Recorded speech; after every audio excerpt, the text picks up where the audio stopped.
সাহেব বলতেছেন তিনটা 350-150 টাকা নেবা, আমি তেমনি এমনি টাকা দেই না, আমার একটা লক্ষ্য উদ্দেশ্য আছে। সেটা কি? তুমি যে আমার কাছ থেকে তেলের টাকা নিয়ে আমার পিছনে ঘুরতেছ, তুমি যে আমার বিরিয়ানি খাচ্ছ, তুমি আমার অফিসে বসে চা খাচ্ছ, উদ্দেশ্য আছে। যত টাকা খরচ আমি করতেছি প্রতিটা টাকা আমি কিন্তু লিখে রাখতেছি, যদি পাওয়ারে যাই সব টাকা না তোলা পর্যন্ত 1 টাকাও তোমাদের দেব না। কথা বলেন না কেন? তাহলে বোঝা গেল আজকে ভোটের জন্য যে নেতারা কর্মীর পিছনে টাকা ব্যয় করে, ওই টাকা উসুল না হওয়া পর্যন্ত যত সরকারি চাইল আসবে সব নেতার পেটে যাবে।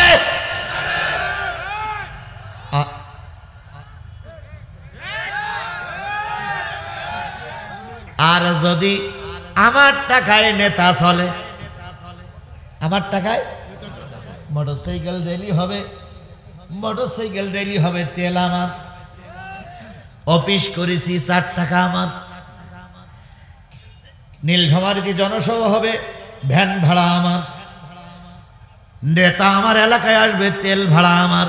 তাহলে আমার টাকায় যদি নেতা চলে, ওই নেতা যদি ক্ষমতায় যায়, আমার 1টা টাকা যদি বেরিয়ে খায়, নেতার ভুড়ি ফেরিয়ে টাকা বের করব।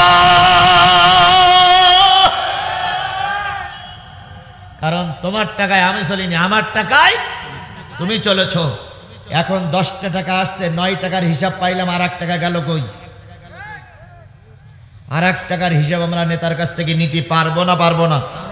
কিন্তু নেতা যদি এখন আমাদের পিছনে ব্যয় করে, তখন হিসাব চালিবার কান ব্যাডি এমন জোরে চল মারবে, 7.5 দূরে যাবি। এই ভোটের সময় তোর তেল কিনে দেল কেনা? এই ভোটের সময় তোর বোর কাপড় কিনে দেল কেনা? এই ভোটের সময় প্যাকেট নিয়ে ঘুরেছিলি, বাজার করিলে কেনা? আমার টাকায় তুই চলেছিস, এখন আগে সেইগুলো উসুল করবো, তারপর তোর। সুতরাং নেতা বুঝে নেবেন কোন নেতা যোগ্য। আর একটা ফর্মুলা বলে দেই, কিছুদিনের ভিতরে নেতারা কিন্তু টুপি মাথায় দেওয়া শুরু করবে, তসবি নেবে। নেক তসবি নেওয়া কি গুনার কাজ? টুপি পরা কি গুনার কাজ? নামাজ পড়া কি গুনার কাজ? তা ভোট উপলক্ষে যদি করে তা আপনাদের সমস্যা কি? করুক, আসবে তো ভোট চাইতে, আসবে না? আমি এখানে বসে 70 বার শুনলাম 4,25,000 ভোট। তো 4,25,000 ভোটের ভিতরে উনি একজন, এই 4,25,000 ভোটের ইমাম হবে উনি, ভোটারের ইমাম হবে উনি। এখন উনি আসছে আপনাদের এলাকায় দোয়া নীতি, আপনি বলবেন যে স্যার, কি ভাই, কি হুজুর, এখন তো বিকেল 3টে বাজে, এখন তো কোনো নামাজের রক্ত নাই, আর এখন লোকজনও নাই, তা মাগরিবের রক্ত লোকজন একটু বেশি হবে, আপনি ওই সময় আসবেন। মাগরিবের রক্ত নেতা এসে গেল, সালাম টালাম হয়ে গেল, মুয়াজ্জিন আজান দিল, জামাতের সময় হয়ে গেছে। ইমাম আর মুয়াজ্জিনকে বলি যুক্ত পরামর্শ করে ওই নেতাকে বলবেন যে আজকের মাগরিবের নামাজটা আপনি পড়ান। এই আমার কথা কি বোঝেন? আপনারা বোঝেন আমার কথা? কারণ সে কয় লক্ষ মানুষের ইমাম হবে? 4,25,000 মানুষের ইমাম হবে না? এখন মসজিদে মুসল্লি আছে মাত্র 40 জন, এই 40 জনের ইমামতিটা আপনি করেন। যদি বলে ও আল্লাহ, ইয়া আবার কি, আমি এখানে ইমামতি করবো কেন, আমিও ভোট চাইতে আইছি, তখন বলবেন আপনি এখানে ইমামতি করেন। 40 জন লোকের যদি ইমামতি করার যোগ্যতা আপনি রাখেন, তাহলে 4 লক্ষ লোকের ইমামতি করার যোগ্যতা আপনার আছে। এখন যদি বলে যে আমারে জোহর রক্ত দিও, নাই আসে রক্ত দিও, ওইটাই ভালো হবে, আমি কালকে জোহরে আসবেন। জোহরের ইমামতি করা খুব সহজ, কারণ সূরা কেরাত কি পড়ে ওই ছাড়া আর কেউ জানে না। কিন্তু মাগরিবের ইমামতি করা খুব কঠিন, কারণ ওই দুই পাড়ার হাফেজ পিছনে দাঁড়াই থাকে। যদি কুল্লাহ শুরু উল্টো পাল্টা পড়ে, 2 পাড়ার হাফেজও লোকমা দেয় যে কথা ভুল হয়ে যাচ্ছে।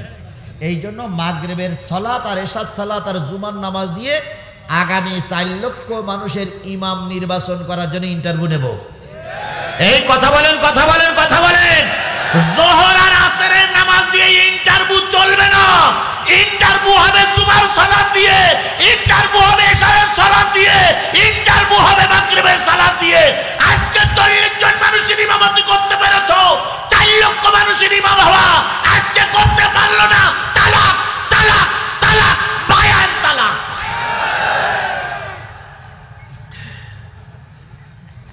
একবারও কোনো নেতার নাম বলেছি? একবারও কোনো নেতার নাম বলেছি বলে দিতে পারবেন? আমার 2 ঘন্টা আলোচনা হচ্ছে, মিডিয়ায় দেখেন তো কোনো নেতার নাম বলেছি? আমার নেতার নাম বলার জন্য এখানে ডেকে আনা হয়নি, আমাকে কোরআন বলার জন্য ডেকে আনা হয়েছে। কথা বলেন, কথা বলেন। সুতরাং কোরআন বলতেছি যদি ধরা পড়ে তা আমি ঠেকাবো কি করে? আর আজকের এই সমাপনের অধীনে প্রধান বক্তা হিসেবে তাফসীর পেশ করবেন হযরত মাওলানা আজিজুল ইসলাম জিহাদি সাতক্ষীরা। হযরত মাওলানা আজিজুল ইসলাম জিহাদি সাতক্ষীরা মহতারামকে কোরআন ও হাদিস থেকে মূল্যবান তাফসীর পেশ করার জন্য ইন্তেজামিয়া কমিটির পক্ষ থেকে আমি বিশেষভাবে অনুরোধ করছি।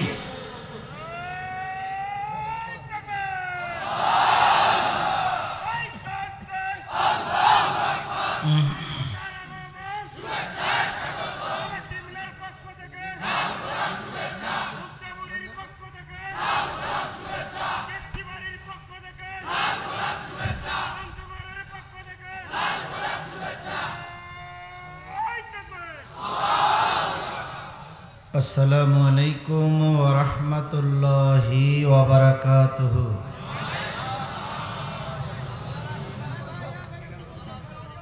প্রাণপ্রিয় ডোমারের মুসলমানেরা, ভালো আছেন তো আপনারা? আলহামদুলিল্লাহ, সুম্মা আলহামদুলিল্লাহ, সুম্মা আলহামদুলিল্লাহ।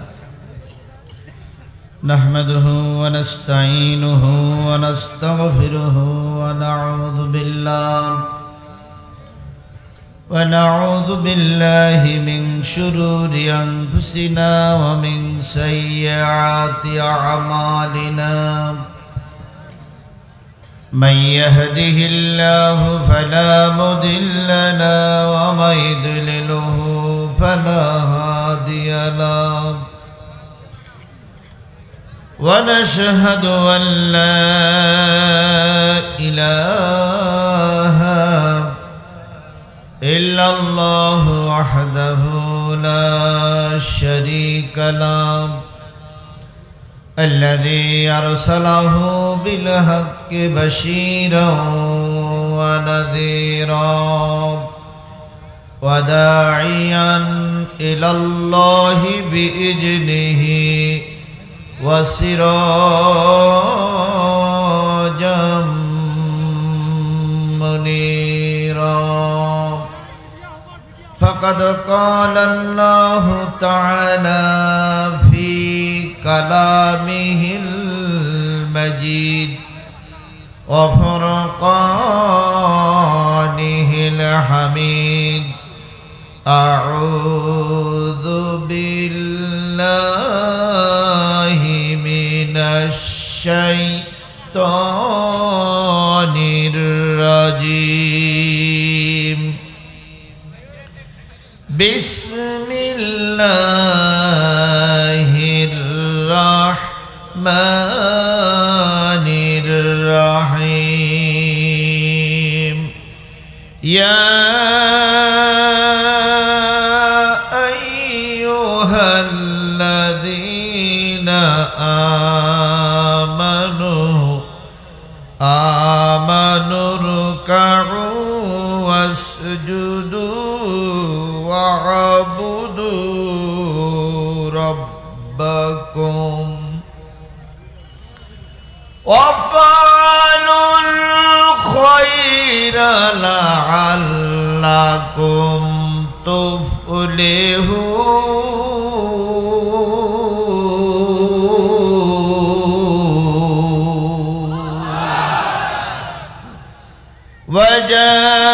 وجاهدوا في الله حق جهاده هو اجتباكم وما جعل عليكم في الدين من حرج ملة أبيكم إبراهيم هو سماكم المسلمين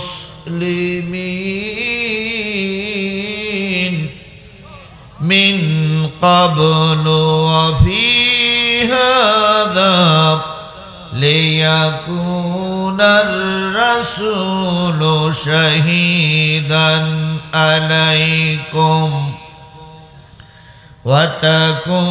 وتكونوا شهداء على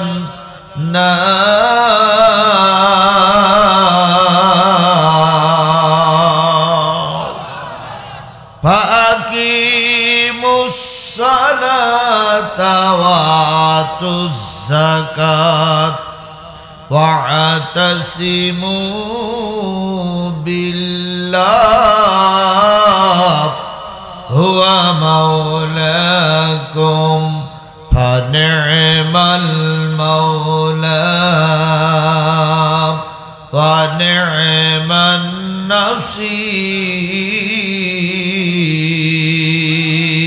النصير صدق الله المولانا العظيم قال النبي صلى الله عليه وسلم أفضل الجهاد كلمة الحق عند سلطان جائر أو كما قال رسول الله صلى الله عليه وسلم إن الله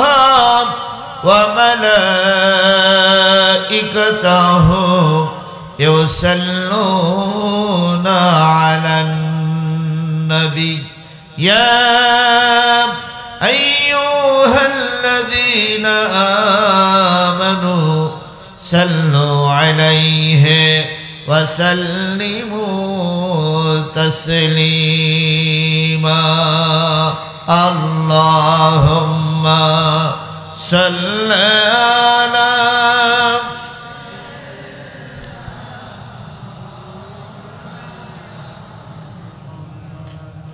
وعلى آل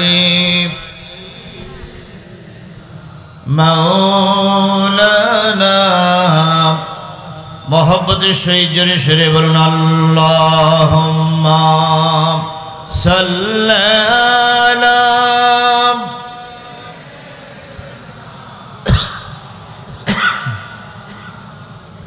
وعلى آل مولانا কেউ বা তোমার পাগল বলে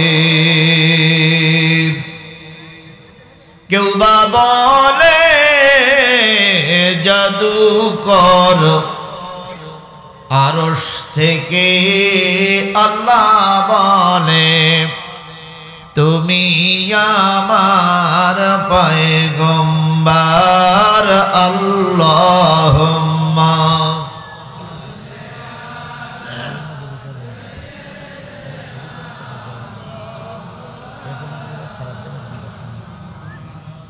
وعلى آل حبيبنا সারা দুনিয়ার সম্রাট হইয়া ধুলির আসনে বসিয়া খেজুর পাতার ঘরখানি তার বারে বারে যায় খুশিয়া আল্লাহুম্মা জোরে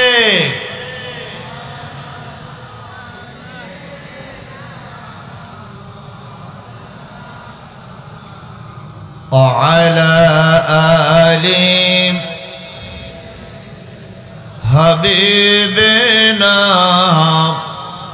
لا إله لا إله لا إله لا إله إلا الله محمدُر رسول الله لا إله لا إله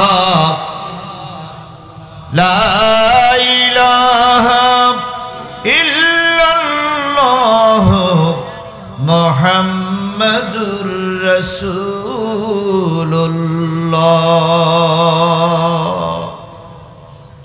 সকলে জবান খুলে একসাথে এক বাক্যে বলছি সাল্লাল্লাহু আলাইহি ওয়াসাল্লাম। নীলফামারী জেলার ডোমার উপজেলার উত্তর চান্দখানা এনায়েতপুর নুরানি হাফিজিয়া মাদ্রাসা এতিমখানা ও লিল্লা বোর্ডিং স্থানান্তর ও হাফেজ ছাত্রদের পাগড়ি প্রদান উপলক্ষে পঞ্চম বার্ষিকী 2 দিন ব্যাপী তাফসিরুল কোরআন মাহফিল 5 ও 6 ডিসেম্বর শুক্র ও শনিবার 2 দিন ব্যাপী তাফসিরুল কোরআন মাহফিলের আজকের শেষ দিন অর্থাৎ 6 ডিসেম্বর 2025। আজকের এই দ্বিতীয় দিনের শ্রদ্ধাভাজন স্বনামধন্য সম্মানিত সভাপতি বিশিষ্ট আলেমে দ্বীন হযরতুল আল্লাম হযরত মাওলানা আশিকুর রহমান, শিক্ষক খানকায়ে কারামাতিয়া শরীফ কমপ্লেক্স ও সেক্রেটারি বাংলাদেশ জামাত ইসলামী কেতকিবাড়ি ইউনিয়ন পরিষদ। আজকের এই মাহফিলের সম্মানিত পৃষ্ঠপোষক জনাব মোহাম্মদ রশিদুল ইসলাম রোমান, চেয়ারম্যান 2 নম্বর কেতকিবাড়ি ইউনিয়ন পরিষদ। আজকের এই মাহফিলের সম্মানিত অতিথিবৃন্দ, দাওয়াতি অতিথিবৃন্দ, আমন্ত্রিত অতিথিবৃন্দ, আজকের এই মাহফিলের সম্মানিত প্রধান অতিথি বিশিষ্ট আলেমে দ্বীন, বিশিষ্ট জননেতা, আপনার আমার প্রিয় ভাই বাংলাদেশ জামাত ইসলামীর নীলফামারী জেলা শাখার সম্মানিত জেলা আমির, আগামী দিনের দাড়িপাল্লার কাণ্ডারি, আগামী দিনের কোরআন প্রতিষ্ঠার জন্য চলমান আন্দোলনের অগ্র সৈনিক, আপনার আমার প্রিয় ভাই, এতদম অঞ্চলের সব মানুষের হৃদয়ের মণিকোঠায় যিনি আগেই জায়গা করে নিয়েছেন, আপনাদের সাথী আমার প্রিয় ভাই জননেতা জনাব অধ্যক্ষ মাওলানা আব্দুল সাত্তার সাহেব। চেনেন তো সবাই? কিছু কিছু মনে হয় এখনো চেনেননি নাকি? শুধু চিনলেই কি হবে? ভোট দিতে বলতেছি না, শুধু চিনলেই কি হবে? তার সঙ্গে মহব্বত রাখা লাগবে। কথা বলেন ঠিক না বেঠিক? বিশেষ অতিথিবৃন্দ আলোচনা করেছেন নীলফামারীর কৃতি সন্তান, গোটা বাংলাদেশের বক্তৃতা জগতে আলোড়ন সৃষ্টিকারী বক্তা, এক কথায় বাংলাদেশের সব মানুষ যাকে চেনে, আমার দীর্ঘদিনের বন্ধু, দীর্ঘদিনের চলার সাথী জনাব হযরত মাওলানা আব্দুল খালেক। উদ্বোধনী আলোচনা করেছেন হাফেজ শাহীন আলম মোহতামি মত্র মাদ্রাসা সহ গর্বিত মায়ের গর্বিত সন্তান শ্রদ্ধেয় ওলামায়ে হযরত। এলাকার বিভিন্ন কুঠির থেকে আগত দিনদার পরেশগার মুত্তাকি মুসলমান ভাই ও বন্ধুগণ, পদ্মায় অবস্থানরতা শ্রদ্ধাশীলা মা ও বোনেরা, সকলকে নিয়ে আবারও সালাম বিনিময় করছি। আশা করছি সালামের জবাবটা সবাই মিলে জোরে সোরে দিবেন। আসসালামু আলাইকুম ওয়া রাহমাতুল্লাহি ওয়া বারাকাতুহু। আল্লাহ পাকের দরবারে লক্ষ কোটি শুকরিয়া, যিনি নিজেদের সকল প্রয়োজন পিছনে ফেলে শুধুমাত্র কেবলমাত্র আল কোরআনের মহব্বতে এই খোলা ময়দানে সন্ধ্যার পর থেকে শুরু করে এই রাত পর্যন্ত আল্লাহ পাক আপনাকে আমাকে কোরআনের মাহফিলে কবুল করেছেন। বলুন তো আমরা এই বিশাল জনগণ কিসের মহব্বতে এসেছি? সবাই মিলে বলুন কিসের মহব্বতে এসেছি? আল্লাহ পাক সকলকে সব জায়গায় কবুল করে না। কাউকে কবুল করে যাত্রা গানে, কাউকে কবুল করে টেলিভিশনের সামনে, কাউকে কবুল করে সিনেমায়, কাউকে কবুল করে পয়লা বৈশাখে, আর কাউকে কবুল করে আল্লাহ কোরআনের মাহফিলে। আপনারা কোরআনের মাহফিলে আসতে পেরেছেন, এজন্য আপনারা খুশি না বেজার? সবাই মিলে বলেন খুশি না বেজার? তাহলে খুশি মানুষের শব্দটা কেমন হবে ওটা আমি বলে দেব না, সকলে মিলে বলছি আলহামদুলিল্লাহ। আর একটু জোরে বলুন তো আলহামদুলিল্লাহ। কার শুকরিয়া আদায় করলাম? খুশি হলেন কে? তাহলে আল্লাহর খুশির জন্য আমরা সব কিছু করতে রাজি। কথা বলেন ঠিক না বেঠিক? আল্লাহ বলতেছেন আর রহমান আল্লামাল কোরআন খলাকাল ইনসান আল্লামাহুল বায়ান। তিনি রহমান, যিনি মানুষ সৃষ্টি করেছেন। তিনি রহমান, যিনি মানুষকে কোরআন শিখিয়েছেন।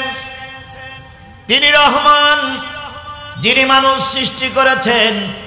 তিনি রহমান, যিনি আবার এই মানুষকে কথা বলার শক্তি সামর্থ্য দান করেছে। আপনি আমি কথা বলি, শক্তি দিলেন কে? এই কথা বলেন, শক্তি দিলেন কে? এখন কথা বলতে পারেন, আবার যে কোনো মুহূর্তে কথা বন্ধ করে দিতেও পারে কে? এ কথা কি আপনাদের বিশ্বাস হয়? কথা বলুন, বিশ্বাস হয়? আমি গত বছর একটা কথা আপনাদের শোনাইছিলাম, আজকেও সেটা মনে পড়ে গেল।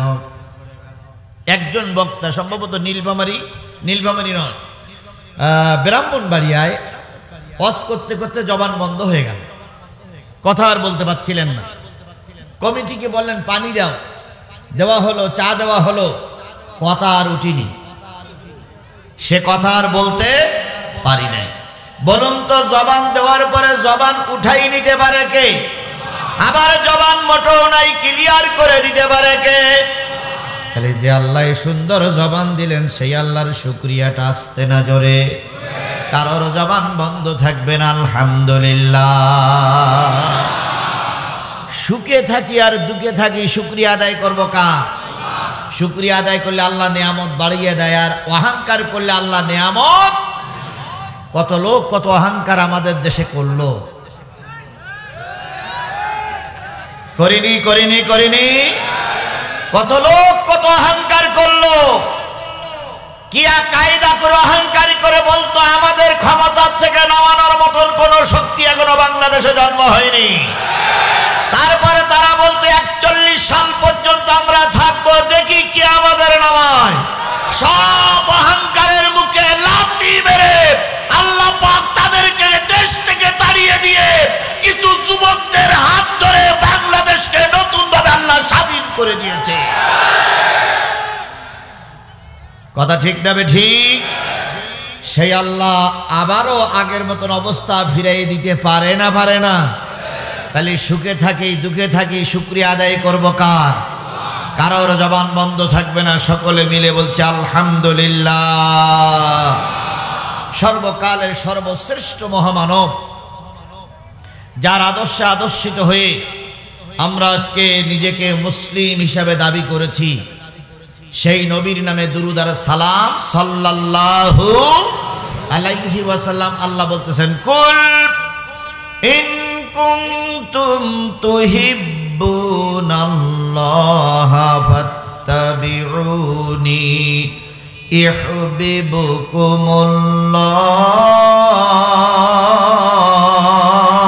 ইউহিব্বুকুমুল্লাহ ওয়া ইয়াগফির লাকুম যুনুবাকুম আল্লাহু গফুরুর রহিম। হে ইন কুনতুম তুহিব্বুনাল্লাহ, তোমরা যদি আল্লাহরে ভালোবাসতে চাও, ফাত্তাবিউনি, আমি নবী আমার ইত্তেবা করো, আমার অনুসরণ করো। আমার ইত্তেবা, আমার অনুসরণ করলে জীবনের সব গুনাহগুলো কি হয়ে যাবে? আরো জোরে বলেন, কি হয়ে যাবে? একমাত্র নবী ছাড়া পৃথিবীতে আর কোন লোকের ব্যাপারে এমন সার্টিফাই করা হয়, যারা আওয়ামী লীগ করে তারা কি বুকে হাত দিয়ে বলতে পারবে মুজিবারের দল করলে গোনা মাপ? একথা বলতে পারবে? যারা বিএনপি করে তারা বুকে হাত দিয়ে বলতে পারবে জিয়াদ দল করলি গোনা মাপ? যারা জাতীয় পার্টি করে তারা কি বলতে পারবে এরশাদের দল করলি গোনা মাপ? যারা জামাত ইসলাম করে তারা কি বলতে পারবে ডাক্তার মোহাম্মদ শফিকুর রহমানের দল করলি গোনা মাপ? কথা বলতে পারবে? কিন্তু আল্লাহ নিজেই সার্টিফাই করলেন, রাসূলের অনুসরণ আর অনুকরণ করে চলতে পারলে জীবনের সব গুনাহগুলো মাফ হয়ে যাবে। কি নবী পেয়েছিলাম আমরা? নবীর অনুসরণ করলে, অনুকরণ করলে গুনাহ মাফ হবে। এবার নীলফামারীর মুসলমানেরা বুকে হাত দিয়ে বলুন তো, নবীর অনুসরণ, নবীর অনুকরণ আমাদের সমাজে আছে? একেবারে যে নেই তা বলবো না, কিন্তু প্রায় জায়গায় নবীর অনুসরণ কমে গেছে। যে যে দল করে সেই নেতার জন্ম মৃত্যু বার্ষিকীতে হাজারো গরু জবাই হয়, হাজারো মাইক বাজে। যে যে নেতার দল করে সেই নেতা অসুস্থ হলে গোটা দেশের মসজিদে মসজিদে দোয়া চায়। যে যে দল করে সেই নেতা অসুস্থ হয়ে পড়লে কান্নাকাটি করে, কিন্তু রসুলের বিরুদ্ধে কত রকম বক্তব্য দেয়, একবারও দিলের ভিতরে কোনো রকম প্রতিক্রিয়া সৃষ্টি হয় না। আমার ধারণা হয় কিয়ামতের দিন রসুলের কাছে মুখ দেখানো যাবে না। অথচ সব নেতারা কেঁদেছিল নিজের জন্য, সব নেতারা চেষ্টা করেছিল নিজের আখেরাত গোছানোর জন্য। কেবলমাত্র একজন নেতা চেষ্টা করেছে পৃথিবীর সব মানুষ যেন নাজাত পেয়ে জান্নাতে যায়, তিনি হচ্ছেন মুহাম্মদুর রাসূলুল্লাহ। নবীর জন্ম হলো কোন মাসে? কতই রবিউল আউয়াল? রাতে না দিনে?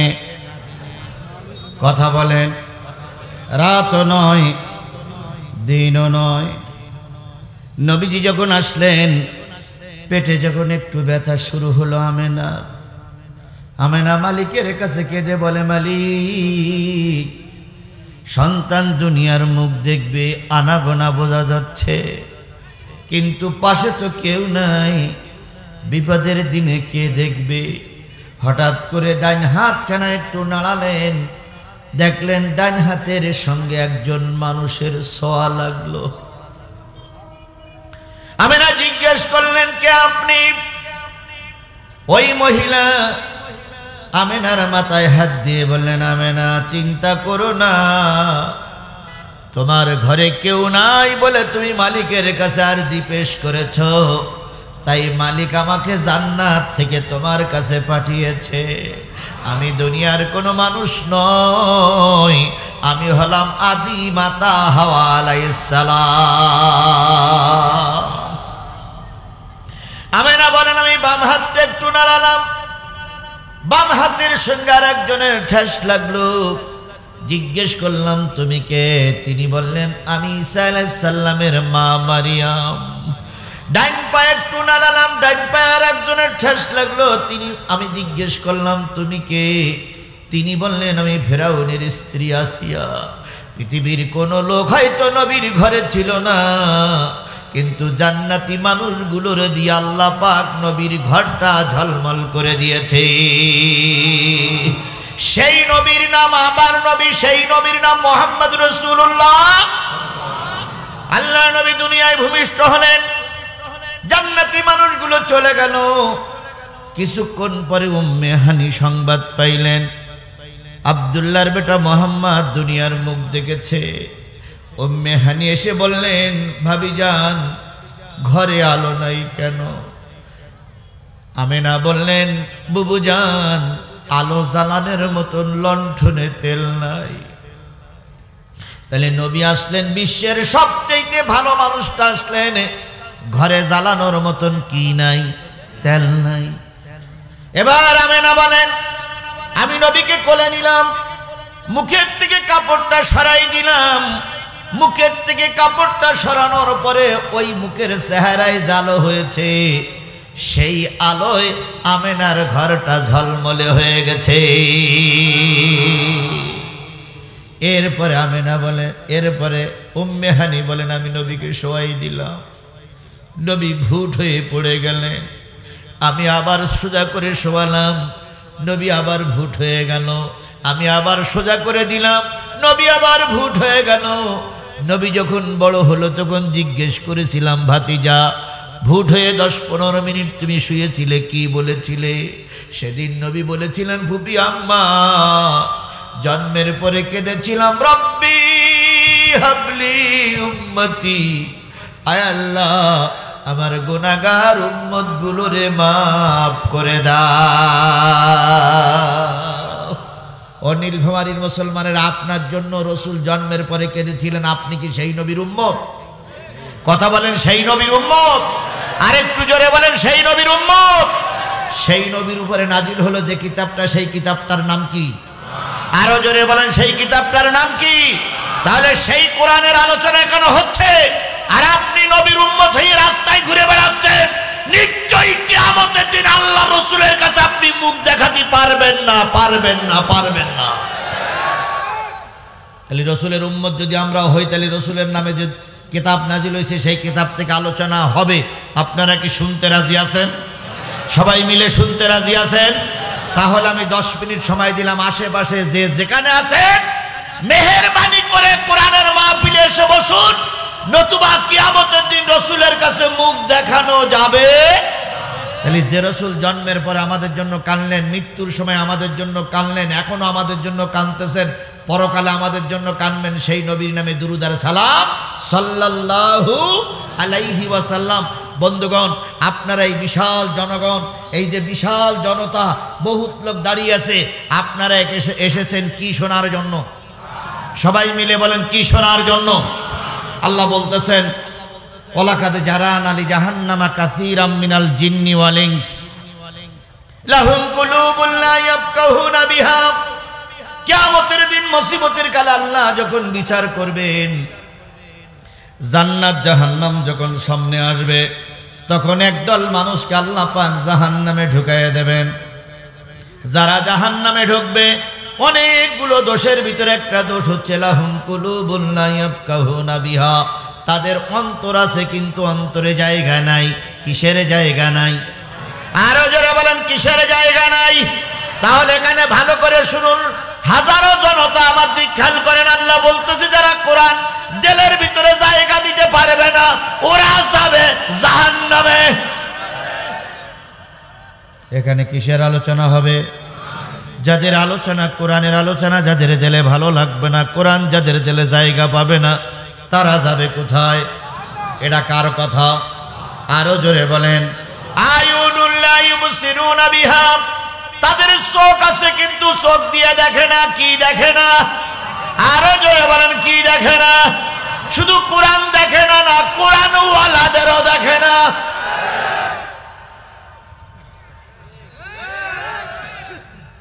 আপনি একটা দল করেন, আমি একটা দল করি, আপনার দলের পক্ষে আপনার ভোট চাওয়ার যেমন অধিকার আছে, সাত্তার ভাই দলের পক্ষে সাত্তার ভাইয়ের ভোট চাওয়ার অধিকার,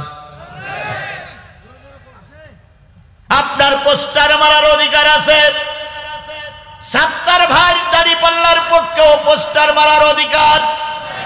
কিন্তু আপনার পোস্টার মারার জায়গা আছে, আর ওনার পোস্টারটা ছিঁড়ে দিচ্ছেন, ওনার পোস্টারটা আপনি মুছে দিচ্ছেন, অথবা ওনার চেহারার পরে আপনি একটা কাদার প্রলেপ দিচ্ছেন।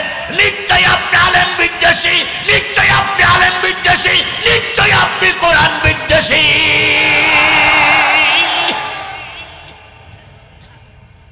যাচ্ছেন আপনি জনসভা করতে, যান, হুজুর বসে চা খাচ্ছে, একজন আর একজনের ঠেস মেরিয়ে বলে, ওই দেখ রাজাকার বসে আছে। বলা লোক আছে না নাই? আরো জোরে বলেন, আছে না নাই? তাহলে আজকে আলেমরা যদি রাজাকার হয়, নীলফামারীর মুসলমানের কাছে জিজ্ঞাসা করি, আপনার বাবার বিয়ে হয়েছিল না হয়নি? যদি হয়ে থাকে তাহলে কোন মৌলবী আপনার বাবার বিয়ে পড়াইছে? যদি সব আলেমরা রাজাকার হয়, বিয়ে ছিল অবৈধ, আপনিও অবৈধ মায়ের কুলাঙ্গার সন্তান।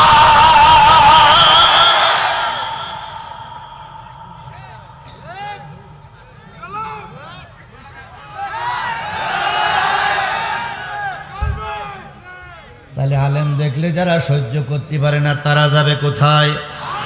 আরো জোরে বলেন, তারা যাবে কোথায়? আজানুল্লাহ ইয়াসমাউনা বিহা। আজান মানে কি? ডাক। আজান মানে আহ্বান। আমি সূরা হজের 2টা আয়াতের আজান দিয়েছি। কয়টা আয়াত? কোন সূরা?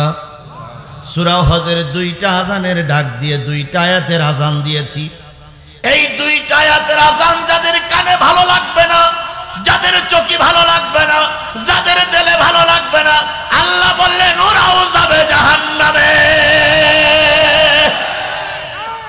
এখানে কিন্তু একবারও দলের কথা বলা হয় নাই। আওয়ামী লীগ, বিএনপি, জাতীয় পার্টি, জামাত ইসলামের কথা বলা হয় নাই। আল্লাহ বললেন কোরআন যাদের দিলে ভালো লাগবে না, কোরআন যাদের চোখে ভালো লাগবে না, কোরআন যাদের কানে ভালো লাগবে না, এরাই যাবে জাহান্নামে। উলাইকা কালানাম, এরা হলো চতুষ্পদ জন্তুর মতো। বালহুম আদাল, বরং তার চেয়ে তার অনেক নিকৃষ্ট। কারণ গরু, ছাগল, কুকুর, হাঁস, মুরগিরে তাই হাই হুই বললি বোঝে, কিন্তু মানুষ এমন নিকৃষ্ট, যতই বুঝানো ওরা বোঝে না। তারা জ্বলন্ত প্রমাণ নেন। এখন আমি আলোচনায় ঢুকতেছি। আলোচনা শেষ হওয়ার পরে একসঙ্গে বাড়ি যাবেন, একজন আর একজনকে বলবেন নারী হন আর পুরুষ হন। আজকে হুজুর যে আলোচনাগুলো করলো কোরআন থেকে মেনে চলা দরকার। দেখবেন যারা মানে না তারা বলবে বাদ দে, হুজুররা কত রকম বলে। এই এরকম বলা লোক নীলফামারীতে নাই?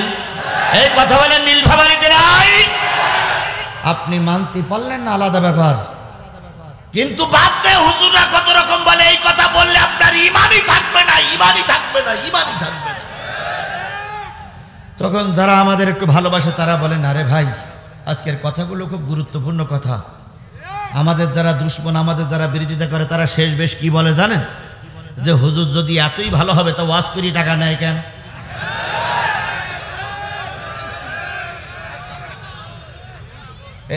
এরকম কথা বলা লোক আছে এর মধ্যে? এই কারা কারা এরকম কথা বলেন একটু হাত তোলেন তো ভাই।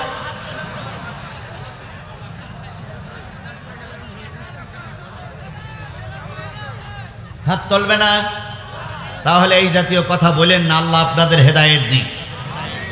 তাহলে কোরআন যাদের দিলে ভালো লাগবে না তারা যদি জাহান্নামী হয়, তাহলে কোরআন শুনে কোরআন আমল করার নিয়তে কোরআনের আলোচনা যতক্ষণ চলে ততক্ষণ থাকতে হবে। কারা কারা রাজি আছেন? 2 হাত উঁচু করে আল্লাহরে দেখান। জোরে একটা তাকবীর হবে, নারায়ে তাকবীর।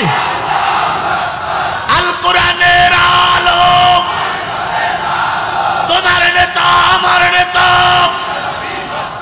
দুনিয়ার মুসলিম, লিল্লাহে তাকবীর। কিছু লোক হাত তুলিনি, ওটাও আল্লাহ দেখে রেখেছে, ওটাও আল্লাহ দেখে রেখেছে। আমি যাত্রা গানের জন্য হাত তুলতে বলিনি, ভোট দেওয়ার জন্য হাত তুলতে বলিনি, কোরআন শোনার জন্য হাত তুলতে বললাম। আপনার হাত কানা কোরআনের জন্য উঠল না। আল্লাহ ইচ্ছা করলে, আল্লাহ চাইলে মরার আগে হাতে প্যারালাইসিস দিতে পারে।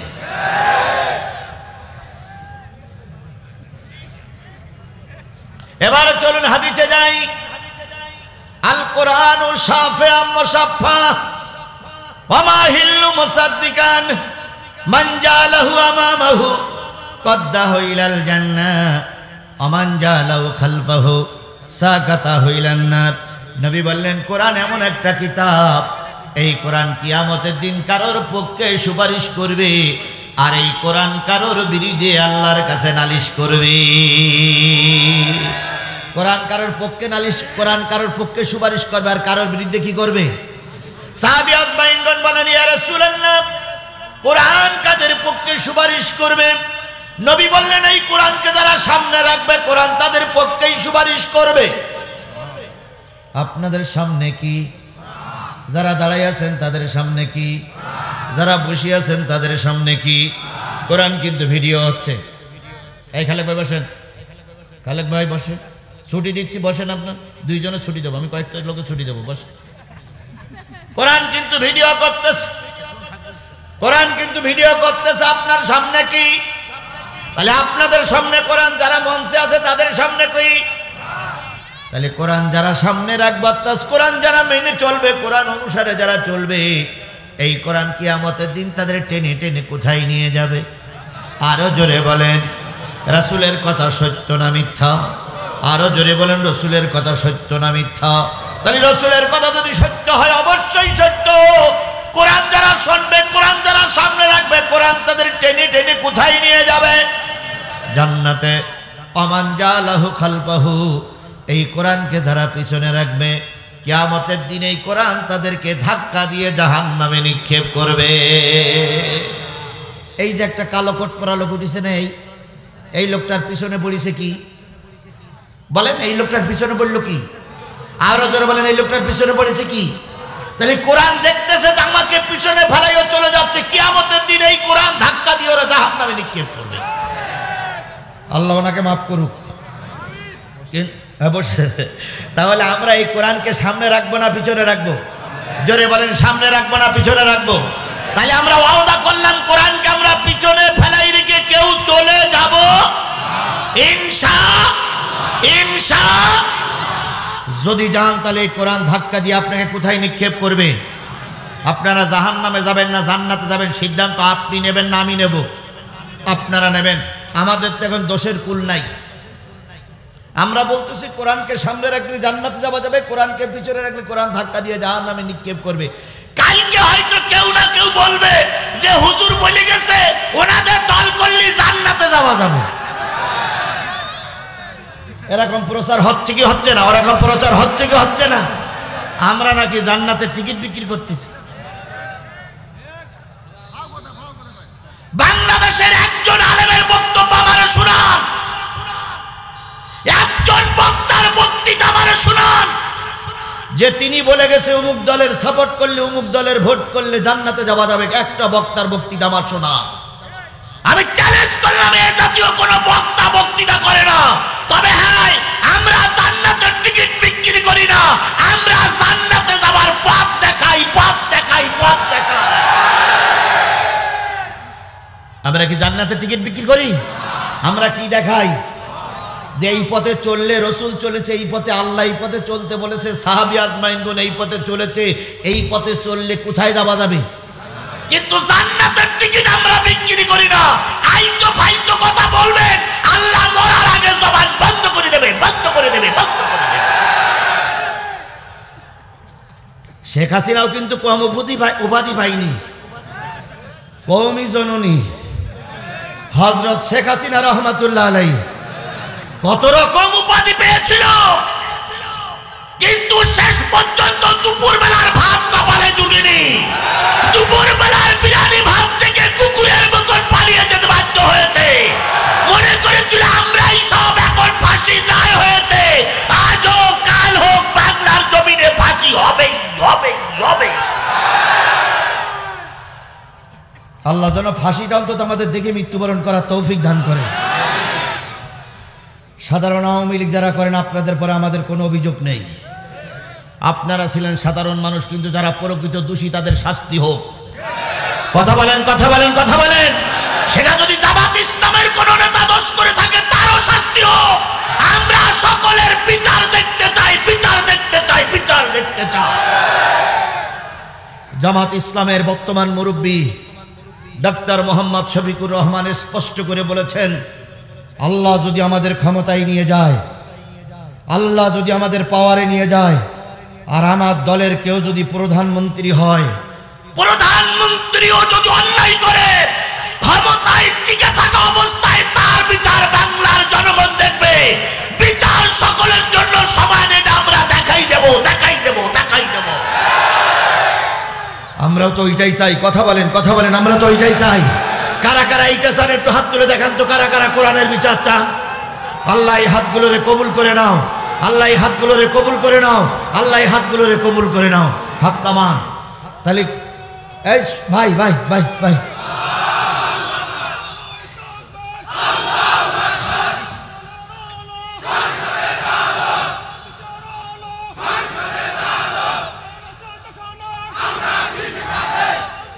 ভাই আমি জেলা হিসেবে ছুটি দেবো, জেলা হিসেবে ছুটি দেবো একটু। তাহলে আমরা কোরআনের পক্ষে আসি তো ইনশাল্লাহ। এখানে একটা হাফিজি মাদ্রাসা, তাহলে আপনারা কিন্তু আওতা করেছেন কোরআনের পক্ষে থাকবেন, ঠিক তো? থাকবেন তো? দেখা যাবে এখন পরীক্ষা করে। এখানে একটা কোরআনিয়া মাদ্রাসা, হাফিজিয়া মাদ্রাসা থেকে কয়টা ছেলের মাথায় পাগড়ি পরালাম? জোরে বলেন কয়টা? এরা হলো এই যে 8টা ছেলের মাথায় পাগড়ি পরালাম, এরা হলো জীবন্ত কোরআন। এরা কি? জীবন্ত কোরআন। এটা কাগজে লেখা কোরআন। এই কোরআন ইচ্ছা করলে যদি কেউ ইচ্ছা করে পড়াই দিতে পারে। ডোনাল্ড ট্রাম্প যদি মনে করে যে পৃথিবীতে যত কোরআন আছে সব পড়াই দেব, দিতে পারবে না? পারবে। কিন্তু সব কোরআনগুলো পড়াই দেওয়ার পর, সব কোরআনগুলো পড়াই দেওয়ার পর যে 8টা ছেলে আজকে কোরআনের হাফেজ হলে, এই 8টা ছেলে যদি এই এলাকায় থাকে, 15 দিনের ভিতরে আবার নতুন কোরআন তৈরি করা যাবে। সুতরাং ইসলাম টিকাই রাখতে গেলে হেফজখানা টিকাই রাখা লাগবে। নবীর ঘর, আল্লাহর ঘরের চাইতে নবীর ঘর বেশি সম্মানিত। কারণ হলো নবীর ঘর মাদ্রাসা যদি টিকে না থাকে, মসজিদগুলো টিকাই রাখা যাবে না। তাই আমি মুসাফির, এই নবীর ঘরকে টিকায় রাখার জন্য একজন সাধারণ মানুষ, কি যেন ভাই নাম? এনামুল হক ড্রাইভার। ওর কথাগুলো শুনে আমার বিরাট কান্না পাচ্ছিল। উনি যা উপার্জন করে 3 ভাগ করে 1 ভাগ কোথায় দেয়? আর 1 ভাগ ওনার পরিবারের জন্য ব্যয় করে, আর 1 ভাগ উনি যে ঋণ আছে ঋণ পরিশোধ করার জন্য ব্যয় করে। ওনার চাইতে ধনী লোককেই ডোমারে নাই। কিন্তু সকলের পয়সা আল্লাহ পাকের নবীর ঘরে কবুল হয়নি। সকলের পয়সা মাদ্রাসার জন্য কাজে লাগেনি, লেগেছে এনামুল হক ভাইয়ের মতন একজন ক্ষুদ্র মানুষ। উনি ক্ষুদ্র নয়, উনি আমাদের কাছে বড় মহৎ ব্যক্তি। কথা বলেন, কথা বলে। যে ব্যক্তি জীবনের ঝুঁকি নিয়ে মাদ্রাসাকে টিকাই রেখেছে, 8 শতক জায়গার ম্যানেজ করেছে, যে ব্যক্তি এই 3 জন শিক্ষকের 3 নং 27,000 টাকা প্রতি মাসে বেতন দেয়, যেই ব্যক্তি এই 30টা ছাত্রের খাদ্যের ব্যবস্থা করার জন্য আমাদের ভাবিজান রান্না বাড়া করে খাওয়ায়, এর চাইতে মহৎ ব্যক্তি এই গ্রামে আর কেউ আছে বলে আমি মনে করি না, আমি মনে করি না, আমি মনে করি না। সেই মহৎ ব্যক্তির সঙ্গে আমরা যদি একটু শরিক না থাকি, কিয়ামতের দিন আল্লাহ আমাদের দিকে তাকাবেন না রহমতের দৃষ্টি দিয়ে। এই জন্য অন্য জায়গায় আমি বলি ভাই 10টা টাকা 20টা টাকা দিবেন। আজকে আমি আপনাদের কাছে দাবি করব ভাই, যদি পকেটে টাকা থাকে 50টা টাকা দিয়ে আমরা এই হাতকে শক্তিশালী করে ওই মাদ্রাসাটা পুনর্নির্মাণের জন্য আমরা চেষ্টা করব। আমার সঙ্গে কি আপনারাই একমত? একমত। সর্বনিম্ন 50টা টাকা যদি পকেটে থাকে দিবেন, না থাকলে দাবি নেই। আচ্ছা তুমি বসো বাবা, ছোট বোনের জন্য 500 টাকা আমি আপনাদের কাছে দাবি করি। এই জন্য দয়া করে কেউ মাহরুম হবেন না। দাঁড়াই আছে এক লাইন, 2 3 4 5 6 7 8 স্টেজে 1 9। এই 9টা গ্রুপের ভিতরে 9 জন লোক হাত তোলেন তো যে আপনার পকেটে একটাও টাকা নাই।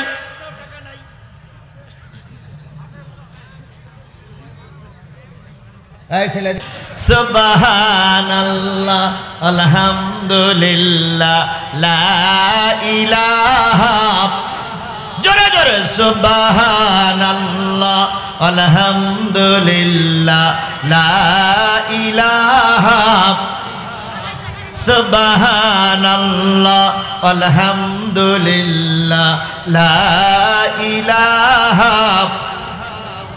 লা ইলাহা ইল্লাল্লাহ মুহাম্মাদুর রাসূলুল্লাহ, সুবহানাল্লাহ আলহামদুলিল্লাহ লা ইলাহা, লা ইলাহা ইল্লাল্লাহ মুহাম্মাদুর, সবাই মিলে বলেন সাল্লাল্লাহু, জোরে একটা তাকবীর হবে, নারায়ে তাকবীর, আরো জোরে নারায়ে তাকবীর। আল কোরআনের আলো, তোমার নেতা আমার নেতা, দুনিয়ার মুসলিম, লিল্লাহি তাকবীর। ভাই কষ্ট পাইছেন না ভাই? কি করব, এই যে ভাইয়ের কথাটা শুনে আপনার খারাপ লাগেনি? আমার দারুণ খারাপ লেগেছে। আমি যদি এর চাইতে যদি পারতাম তাহলে আরও চেষ্টা করতাম, কিন্তু আমি চেষ্টা যতটুকু পারি করেছি। আল্লাহ পাক এবার এই প্রতিষ্ঠানকে খাড়া করে দিক। সূরা হজের 2টা আয়াতের আলোচনা এবার হবে। আপনারা কি আলোচনা শুনে যাবেন না চলে যাবেন? কারা কারা চলে যাবেন একসঙ্গে ওঠেন তো। কারা কারা চলে যাবেন একসঙ্গে ওঠেন। একবারে উঠে যাবে, কিন্তু এখানে 10 মিনিট পরে একজন, 15 মিনিট পরে একজন, তা হবে না। উঠলি একসঙ্গে উঠবেন। আমিও কর্তৃপক্ষের বলবো লোক সব চলে গেছে, আমিও চলে গেলাম। তাহলে এই একজন আর এই একজন, এই দুইজন ছাড়া আর কেউ উঠবে না? লোক তো টাকা তুলতেছে, এই একজনের সমস্যা, ইনি চলে যাচ্ছে যুদ্ধ হাতে করিনি। আর সবাই আমরা ঠিক আছি? তাহলে এবার আলোচনা শুরু করব ইনশাআল্লাহ। এই টাকাটা, এই টাকার ব্যাগগুলো নেন।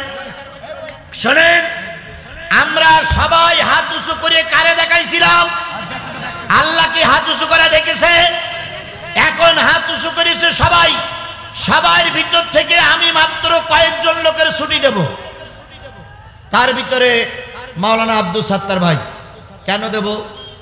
উনি সারাদিন ভোটের জন্য দৌড়াচ্ছে, ক্লান্ত পরিশ্রান্ত। হয়তো কালকে সকালবেলা ফজরের নামাজের পরে হয়তো টিম বৈঠক আছে, নতুবা রকম বৈঠক আছে, অথবা আবার জেলা আমির, গোটা জেলা তার ম্যানেজ করতে হচ্ছে। এই জন্য ভাই যখন খুশি, যদি 10 মিনিট পরে যাচ্ছে যাক, যদি 15 মিনিট পরে যাচ্ছে যাক, যদি এখনই যাচ্ছে যাক, ছুটি দিয়ে দিলাম। ওনার সঙ্গে আরো 2-1 যদি কেউ যেতে চায় তবে তারা একটু পরে যাবে। সাত্তার ভাই আগেই যাবে, তবে আমি দোয়া করছি সাত্তার ভাই আরো 10 মিনিট পরে যাক। আল্লাহ ওনার সহায়ক। আমি অন্তত আলোচনাটা শুরু করি। তাহলে কোন সূরা? সূরাতুল হজ, 17 নম্বর পারার 22 নম্বর সূরা।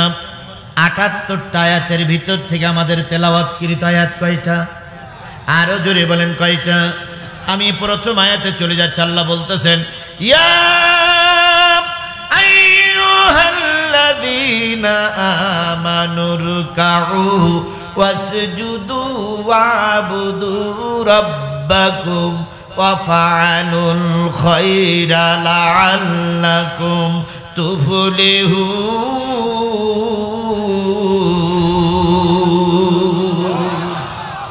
ওহে তোমরা যারা ঈমানদার, হতে পারো আওয়ামী লীগ, হতে পারো বিএনপি, হতে পারো জাতীয় পার্টি, হতে পারো জামাত ইসলাম, হতে পারো তাবলীগ, হতে পারো চরমনাই। তুমি যদি আল্লাহরে বিশ্বাস করে থাকো, রসুলকে নেতা বলে মেনে থাকো, তোমার জন্মের পরে যদি চামড়া কেটে বাদ দেওয়া হয়ে থাকে, তোমার জন্মের পরে যদি কানে আজান হয়ে থাকে, আমি আল্লাহ তোমাকে বলতেছি ঈমান এনেছো, এবার আল্লাহর জন্য রুকু করো। কার জন্য রুকু? সবাই মিলে বলেন কার জন্য রুকু? এবার রুকু মানে কি? রুকু মানে কি? এই বাংলা কথা বোঝেন আমার? রুকু মানে কি? ঝুঁকে যাওয়া। রুকু মানে কি?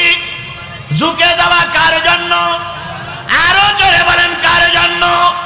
পৃথিবীর কারোর কাছে আমার মাথা নত হবে না। কার কাছে ছাড়া? আল্লাহর কাছে ছাড়া কারোর কাছে মাথা নত হবে না। এর নাম হলো রুকু করা। আমরা আল্লাহর কাছে মাথা নত করি না, নেতার কাছে মাথা নত করি? জোরে বলেন। আল্লাহর কাছে মাথা নত করা দরকার, কিন্তু অনেক সময় নেতার কাছে মাথা নত হয়। বাংলাদেশের 2জন কিংবদন্তি নেতা ছিল। একজন ছিল শহীদ প্রেসিডেন্ট জিয়াউর রহমান, আর একজন ছিল আল্লামা দেলোয়ার হোসেন সাঈদী। ওনাদের 2জনের কোন আমল যদি কবুল না হয়, 2টা ভালো কাজ করে গেছে, এই 2টা কাজের কারণে আল্লাহ পাক দুই কিংবদন্তি নেতাকে আল্লাহ মাফ করে দিতে পারে। যেহেতু শহীদ প্রেসিডেন্ট জিয়াউর রহমান বড় নেতা, তাই তার কথাটা আগে বলি। তিনি একবার হজ করতে গিয়েছিলেন, যেয়ে দেখলেন, কয়বার হজ করেছিলেন আমি জানি না, তবে তিনি হজ করতে যেয়ে দেখলেন আরাফাতের ময়দানে কোনো ছায়া নাই, ধুধু বালু। সেখানে হাজী সাহেবরা খুব কষ্ট পায়, তাই তিনি দেশে ফিরে আসলেন। বিমানে করে নিয়ে গেছিলেন কিসের চারা? নিম গাছের চারা। আর ওখানে যে মাটির দরকার সে মাটিগুলো নাকি দেশের থেকে নিয়ে গেছিলেন। এবার পানি দিয়ে মাটি দিয়ে গাছ লাগায় এখন এমন একটা অবস্থা তিনি করে রেখে গেছেন, আরাফাতের ময়দানে যত লোক যায় নিম গাছের গোড়ায় বসে বসে আল্লাহর গুণগান করে। তাহলে শহীদ প্রেসিডেন্ট জিয়াউর রহমানের যদি ওই একটা গাছ লাগানোর আমল আল্লাহ কবুল করে, ওর ওসিলাই করে আল্লাহ ওনারে মাফ করে দিতে পারে। আর একজন ছিলেন আমাদের দেশের সকলের মাথার মুকুট। শুধু বাংলাদেশের 18 কোটি মানুষের কাছে তিনি পরিচিত নয়, তিনি গোটা বিশ্বের মানুষের কাছে পরিচিত। তিনি হচ্ছেন আল্লামা দেলোয়ার হোসেন সাঈদী। দীর্ঘ 50টা বছর তিনি কোরআনের রাজ প্রতিষ্ঠা করার জন্য চেষ্টা করেছে। কালকের আগের দিন একটা বক্তৃতা শুনলাম, তিনি বলেছিলেন আলেমরা এক হবে, এক প্ল্যাটফর্মে আসবে, একসঙ্গে ভোট হবে, একসঙ্গে কোরআন রাজ কায়েমের জন্য চেষ্টা করবে, আমার দেশ কোরআনের দেশ হবে। তিনি কত বছর আগে বক্তৃতা করেছিলেন আমি জানি না, কিন্তু এখন সেই সময়টা আমার সামনে এসে গেছে, আমি নিজের চোখে দেখতেছি। বাংলাদেশের যতগুলো হুজুররা, সব হুজুররা প্রায় এক হয়ে গেছে। হুজুরদের দল এখন কয় দল? 8 দলের হুজুররা এক জায়গায় হয়ে গেছে। কিছু হুজুর এখনো পা চাটতেছে কিছু লোকের, ওদের সমাজে কোনো গুণাগুণি নেই। ওরকে আল্লাহ মাফ করবে কিনা আল্লাহ ভালো জানে। ওরা না আসলেও ইনশাল্লাহ আগামীতে কোরআন সংসদে যাবে। আমি শুধু নীলফামারীর মাটিতে ওয়াজ করি নাই, গোটা বাংলাদেশের প্রতিটা জেলায় প্রায় আমার ওয়াজ হয়ে গেছে। আমি প্রতিটা জেলায় যে দৃশ্য দেখেছি, আর নতুন করে কিছু দরকার নেই, শুধু এই দৃশ্যটা যদি টিকে থাকে, বিশ্বাস করো নীলফামারীর মুসলমানেরা, আগামী দেশ হবে কোরআনের দেশ, আগামী সংসদ হবে কোরআনের সংসদ, আগামী গণভবন হবে কোরআনের গণভবন, কোরআনের গণভবন। সেই গণভবনটা তৈরি করার জন্য আমি আজিজুল ইসলাম সহ বড় বড় টুপিওয়ালারা দায়িত্ব নিলাম 150টা আসনের। আপনাদের দায়িত্ব নিতে হবে না, আমরা দায়িত্ব নেব 150টা আসনের। কোরআনের রাজ প্রতিষ্ঠা করতে গেলে কত আসন দরকার? 151টা আসনের দরকার। আমি আজিজুল ইসলাম কোরআন শপথ দিয়ে জীবনের ঝুঁকি নিয়ে আগেও মামলা খেয়েছি, এখনো ঝুঁকিতে আছি। তারপরে এ লক্ষ জনতার কাছে আমি দায়িত্ব নিলাম, মুরব্বীদের সামনে নিয়ে আমরা গোটা বাংলাদেশে, আমার সাতক্ষীরা সহ গোটা বাংলাদেশের থেকে 150টা আসন কুড়াইয়ে দেব। আপনারা কি আপনাদের আসনটা দিতে পারবেন? আপনারা কি আপনাদের আসনটা কোরআনের জন্য দিতে পারবেন? আপনারা কি আপনাদের আসনটা কোরআনের জন্য দিতে পারবেন? কারা কারা রাজি আছেন? 2 হাত উঁচু করে আল্লাহরে দেখা।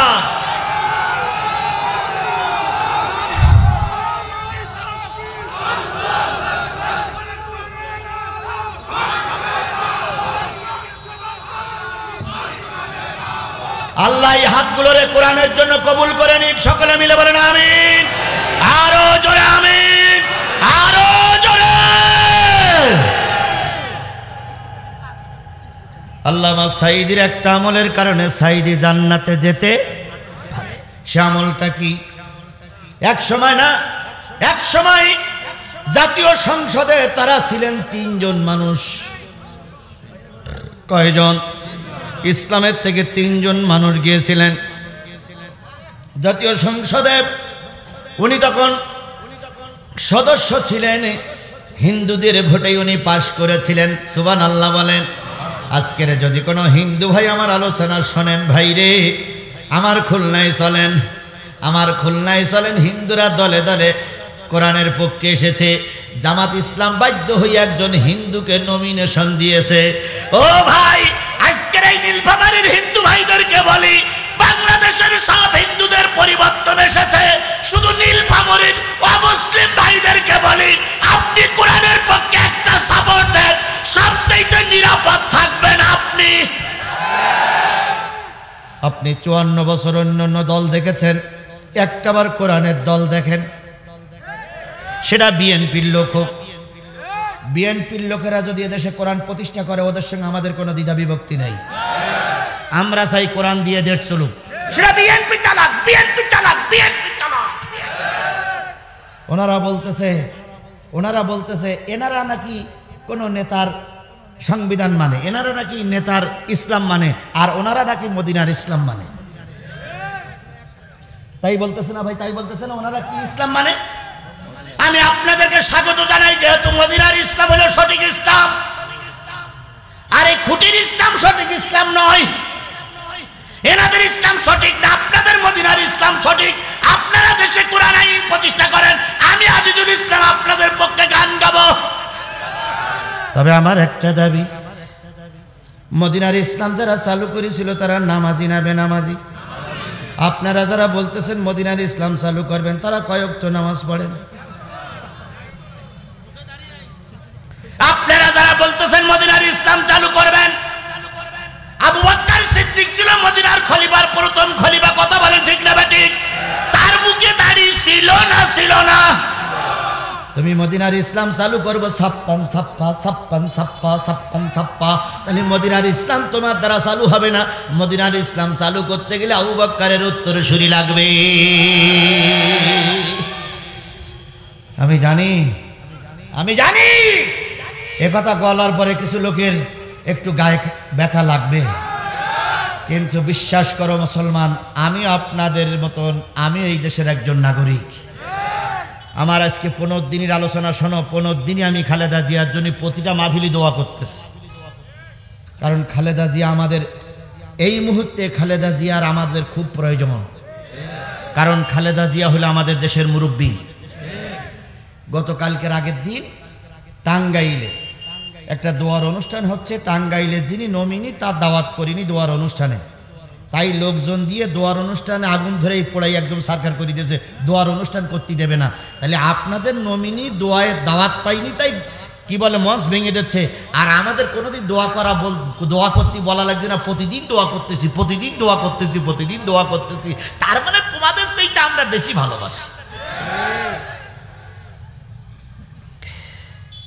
আমার ভাইয়েরা, আল্লামা সাঈদী জাতীয় সংসদে কয়জন দেখলেন? সব এমপি গুলো যখন জাতীয় সংসদে ঢোকে তখন মাথাটা নিচু করে ঢোকে, নোয়াই ঢোকে। আল্লামা সাঈদী চিন্তা করলেন, নিশ্চয়ই এটা শিরক, নিশ্চয়ই এটা কি? আল্লাহ নিজেই বলেছেন, ইয়া আইয়ুহাল্লাযীনা আমানু রুকু, রুকু করো কার জন্য? ওয়াসজুদু, সিজদা করো কার জন্য? তাহলে এই যে 300 মানুষ রুকু করতেছে স্পিকারের জন্য, নিশ্চয়ই এটা কি শিরক।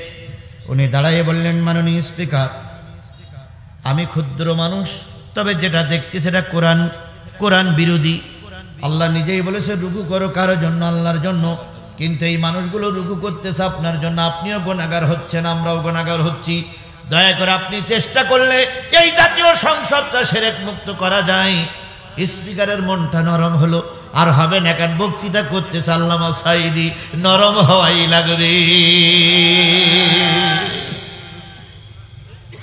পৃথিবীতে যত বাঘের বাচ্চাই হোক, আল্লামা সাঈদীর সামনে কথা বলা লোক খুব কমই ছিল। কথা বলেন। আমরা শুধু সাঈদীর হারিনি, উজ্জ্বল একটা বাংলাদেশের কোরআনের নক্ষত্ররা হারিয়েছি। এখন নকল সাঈদী, এ সাঈদী, ও সাঈদী, কত সাঈদী আসে। যদি লক্ষ সাঈদী এক জায়গায় দাঁড়ায়, আল্লামা সাঈদীর তুলনায় এরা কিচ্ছু না। নকল সাঈদী, এ সাঈদী, সে সাঈদী বিগত 15 বছর পাওয়া যায়নি। বিগত 15 বছর মাহফিলে তকবীর হলি, খালেক ভাই জানে, মাহফিলে তকবীর হলি, অনেক হুজুরা বলতে তকবীর বন্ধ করো, তকবীর বন্ধ করো, তকবীর বন্ধ করো। আমার সঙ্গে ছবি তুলতে চাইনি, তারা কারা বলেছিল জিহাদির সঙ্গে ছবি তুলে যদি ছেড়ে দাও তাহলে বসবে ও হলো জিহাদি মার্কা হুজুর, আমার ওয়াজই বন্ধ হবে। যেই না 5 তারিখ পার হইল, ওরে বাপ রে বাপ, ওয়াজ আর কারে বলে, মঞ্চে উঠে টেবিল ফাটায়, চেয়ার ফাটায়, নেতা কথাকে চিৎকার করি ফেলে। মনে দেখে শুনে মনে হয় ওরা সব রাজমিস্ত্রি আর আমরা সব জোগাড়ি।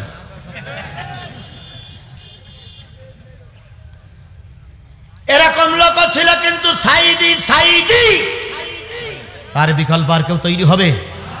মুজিবুর রহমান একজনই এসেছিল, মুজিবারের বিকল্প আর বাংলাদেশে কেউ তৈরি হয়নি। শহীদ প্রেসিডেন্ট জিয়াউর রহমান একজন এসেছিল, তার বিকল্প কেউ তৈরি হয়নি। আল্লামা সাইদি একজন এসেছিল, তার বিকল্প কিয়ামত পর্যন্ত তৈরি হবে বলে আমার মনে হয় না। আজারি বলেন, তারপরে হামজা বলেন, তারপরে ওই ডাক্তার জাকির নায়ক বলেন, যেই বলেন না কেন, আল্লামা সাইদির বলার ক্যাপাসিটি যেমন ছিল বাংলাদেশের কোন বক্তার ক্যাপাসিটি ওরকম নেই, আমি জোর গলায় বলে দিতে পারি। তো সাইদি ফলন নেওয়ার পরে স্পিকার বললেন যে হ্যাঁ আপনি বলেন, কি বলতে চাচ্ছেন? কই এই শিরক মুক্ত জাতীয় সংসদটা পরিবর্তন করার দরকার। স্পিকার বললেন আপনি একটু লিখিত দেন। সাইদি সাহেব লিখিত দিল, ভোটাভোট হলো, সেখান থেকে আজও পর্যন্ত জাতীয় সংসদ শিরক মুক্ত, গেটটা ভেঙে নতুন করে তৈরি করা হয়েছে। কোনো লোক মাথা নিচু করে জাতীয় সংসদে ঢোকে না। 18 কোটি মানুষের প্রাণকেন্দ্র জাতীয় সংসদ, সেখানে যিনি শিরক মুক্ত করে রেখে গেলেন, রাজাকার বলেন, মৌলবাদ বলেন, যুদ্ধ অপরাধী বলেন, যা বলেন না কেন, যদি আল্লাহ পাক ওই একটা আমল দেখে, ওই একটা আমলই আল্লামা সাইদি জান্নাতে যাওয়ার জন্য যথেষ্ট। সুতরাং রুকু করব কার জন্য? ওয়াসজুদু সিজদা করব কার জন্য? ওয়াবুদু রাব্বাকুম, সব গোলামি হবে কার জন্য? আরো জোরে বলেন, ওয়াফালুল খায়রা লাআল্লাকুম তুফলিহুন।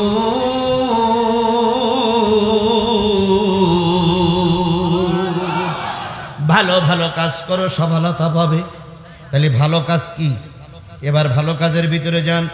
আল্লাহ পাক বলেন সূরা নিসা, মাইয়াশফাহ শাফাতান হাসানাতান ইয়াকুন লাহু নাসিবুম মিনহা ওয়া মাইয়াশফাহ শাফাতান সাইয়্যাতান ইয়াকুন লাহু কিবলুম মিনহা।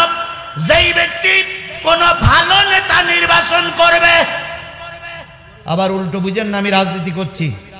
সাত্তার ভাই পাশ করলো আমার কিছু যায় আসে না, ফেল করলো আমার কিছু যায় আসে না, কারণ আমি কিন্তু নীলফামারীর মানুষ না, আমি মানুষ কোন জেলার?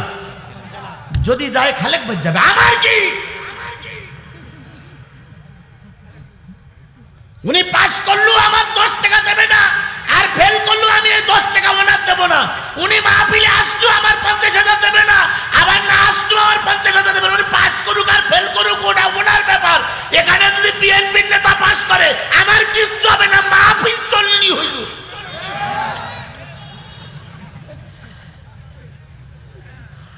আরেকটা জিনিস কমিটির বলি, মাদ্রাসার মাহফিল, এখানে যদি একটু উল্টোপাল্টা কথা হয় মাদ্রাসার ক্ষতি হতে পারে। এখন যদি দেখেন যে মাদ্রাসার ক্ষতিমূলক কোনো কাজ হচ্ছে, আমার কাছে একটা ছোট্ট চিঠি লিখবেন, আমি এমন কায়দায় পালাই চলে যাবো আপনারা আমার খুঁজে পাবেন না, কারণ আমার আগের থেকে পালাইনি অভ্যেস আছে ভাই। ও ভাই আমার পালাইনি অভ্যেস আছে না ভাই? আপনারা জানেন আমার পালাইনি অভ্যেস নেই। আমি এর আগে অনেকবার পালাই চলে গেছি না ভাই, অনেকবার পালাই চলে গেছি ভাই। মাইকলা কই রে? হ্যাঁ মাইকলা, শুধু লাইন খারাপ দেখেছি। মাইকলার আগের তে বলা যে ভাই যদি লাইন খারাপ দেখি তোর একটু ইশারা করবো, তুই লাইট অফ করে দিবি। ওরা যে কি কায়দায় বুঝি ধরে ভাই, যখন দেখতো লাইন খারাপ তখন মাইক ঠিক বাদে শুধু আমার দিক তাকাই থাকতো। আমি বলতাম বাস মোনাজাত ধরেছি তো লাইট অফ। একবার আমার মাহফিলে পুলিশ উঠতেছে গেট দিয়ে, পুলিশ অর্ধেক উঠেছে, আমি মাইকালার বললাম দেশে লাইট অফ করি। যেইলা লাইট অফ করতেছে সেই এখান থেকে চলে গেছি, ওদিক কাপড় ছেঁড়ার জন্য শিবিরি ছেলেরা দাঁড়াই আছে। যেই মোনাজাত ধরেছি আর ওদিক কাপড় ছেঁড়া শেষ, আমার নিয়ে চলে গেল। এবার কিছুক্ষণ পরে লাইট আসলো, এবার পুলিশ এসে বলছে হুজুর গেল ওখানে। তো সভাপতি বলতে গেটে তো আপনারাই ছিলেন, আমি তো এখানে বসে আছি, গেটে তো আপনারাই ছিলেন, হুজুর তো ওই পাশটাই নামিয়ে গেল। এখন আমার জিজ্ঞেস করে ফাজলামি পাইছেন। পুলিশ বলতে লাইট অফ করে গেল, তো কারেন্ট চলে গেলে আমরা কি করব? এভাবে করে আমার অনেকবার বেরিয়ে যেতে হয়েছে। কথা বলেন ঠিক না বেঠিক?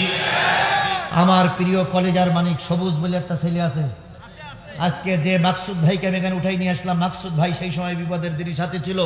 সবুজ বলে আছে, জিন্না বলে কয়টা ছেলে আছে, যে ঝুঁকি নিয়েছিল, অনেক ছেলে যে ঝুঁকি নিয়েছিল, নিজের সন্তান এত বড় ঝুঁকি নিয়ে কেউ কোনোদিন ময়দানে থাকে না। আমাকে কিভাবে যারা পার করেছে, এই জন্য আমি যখনই আসি তখন ওদের জন্য দোয়া করি, আল্লাহ যারা বিপদের দিনে পাশে থাকে ওরাই বড় বন্ধু। কথা বলেন ঠিক না বেঠিক?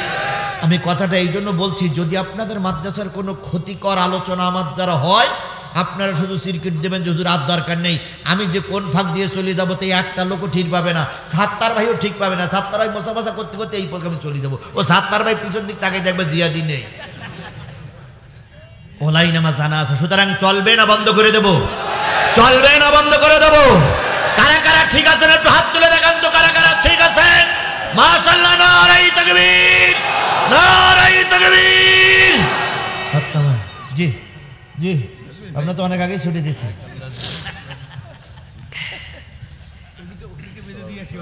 জি ভাই, সবাই একসঙ্গে গেলে মেহমান দেখা যাবে, অল্প অল্প করে যান আমার বন্ধুগণ। তাহলে সব ভালো কালো কাজ করব কার জন্য? আল্লাহ বললেন, মাইয়াশফা শাফাতান হাসানাতান ইয়াকুল্লাহু নাসিবুম মিনহা। যেই ব্যক্তি সাপোর্ট করবে একটা ভালো লোকের পক্ষে, ওই ভালো লোকটা ক্ষমতায় যদি যায়, ভালো লোকটা ক্ষমতায় যেয়ে যত ভালো কাজ করবে, আজকে আমরা যারা ভালো লোকের সাপোর্ট করব, কবরে বসে বসে ওই নেকি আমরা কবরে বসে পাবো।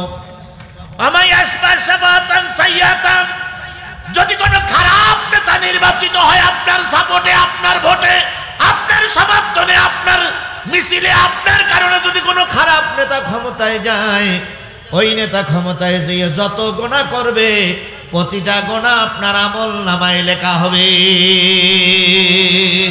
এবার রসুলের হাদিসে যান, আল্লাহ রসুল বলেন মান তাসাব্বা বিকৌমিন ফাহুয়া মিনহু। যেই জাতির সঙ্গে, যেই দলের সঙ্গে দুনিয়ায় উঠা বসা করবা, ওই দল ওই জাতি যদি জান্নাতে যায় তোমরাও জান্নাতে যাবা, ওই দল ওই জাতি যদি জাহান্নামে যায় তোমরাও জাহান্নামে যাবা।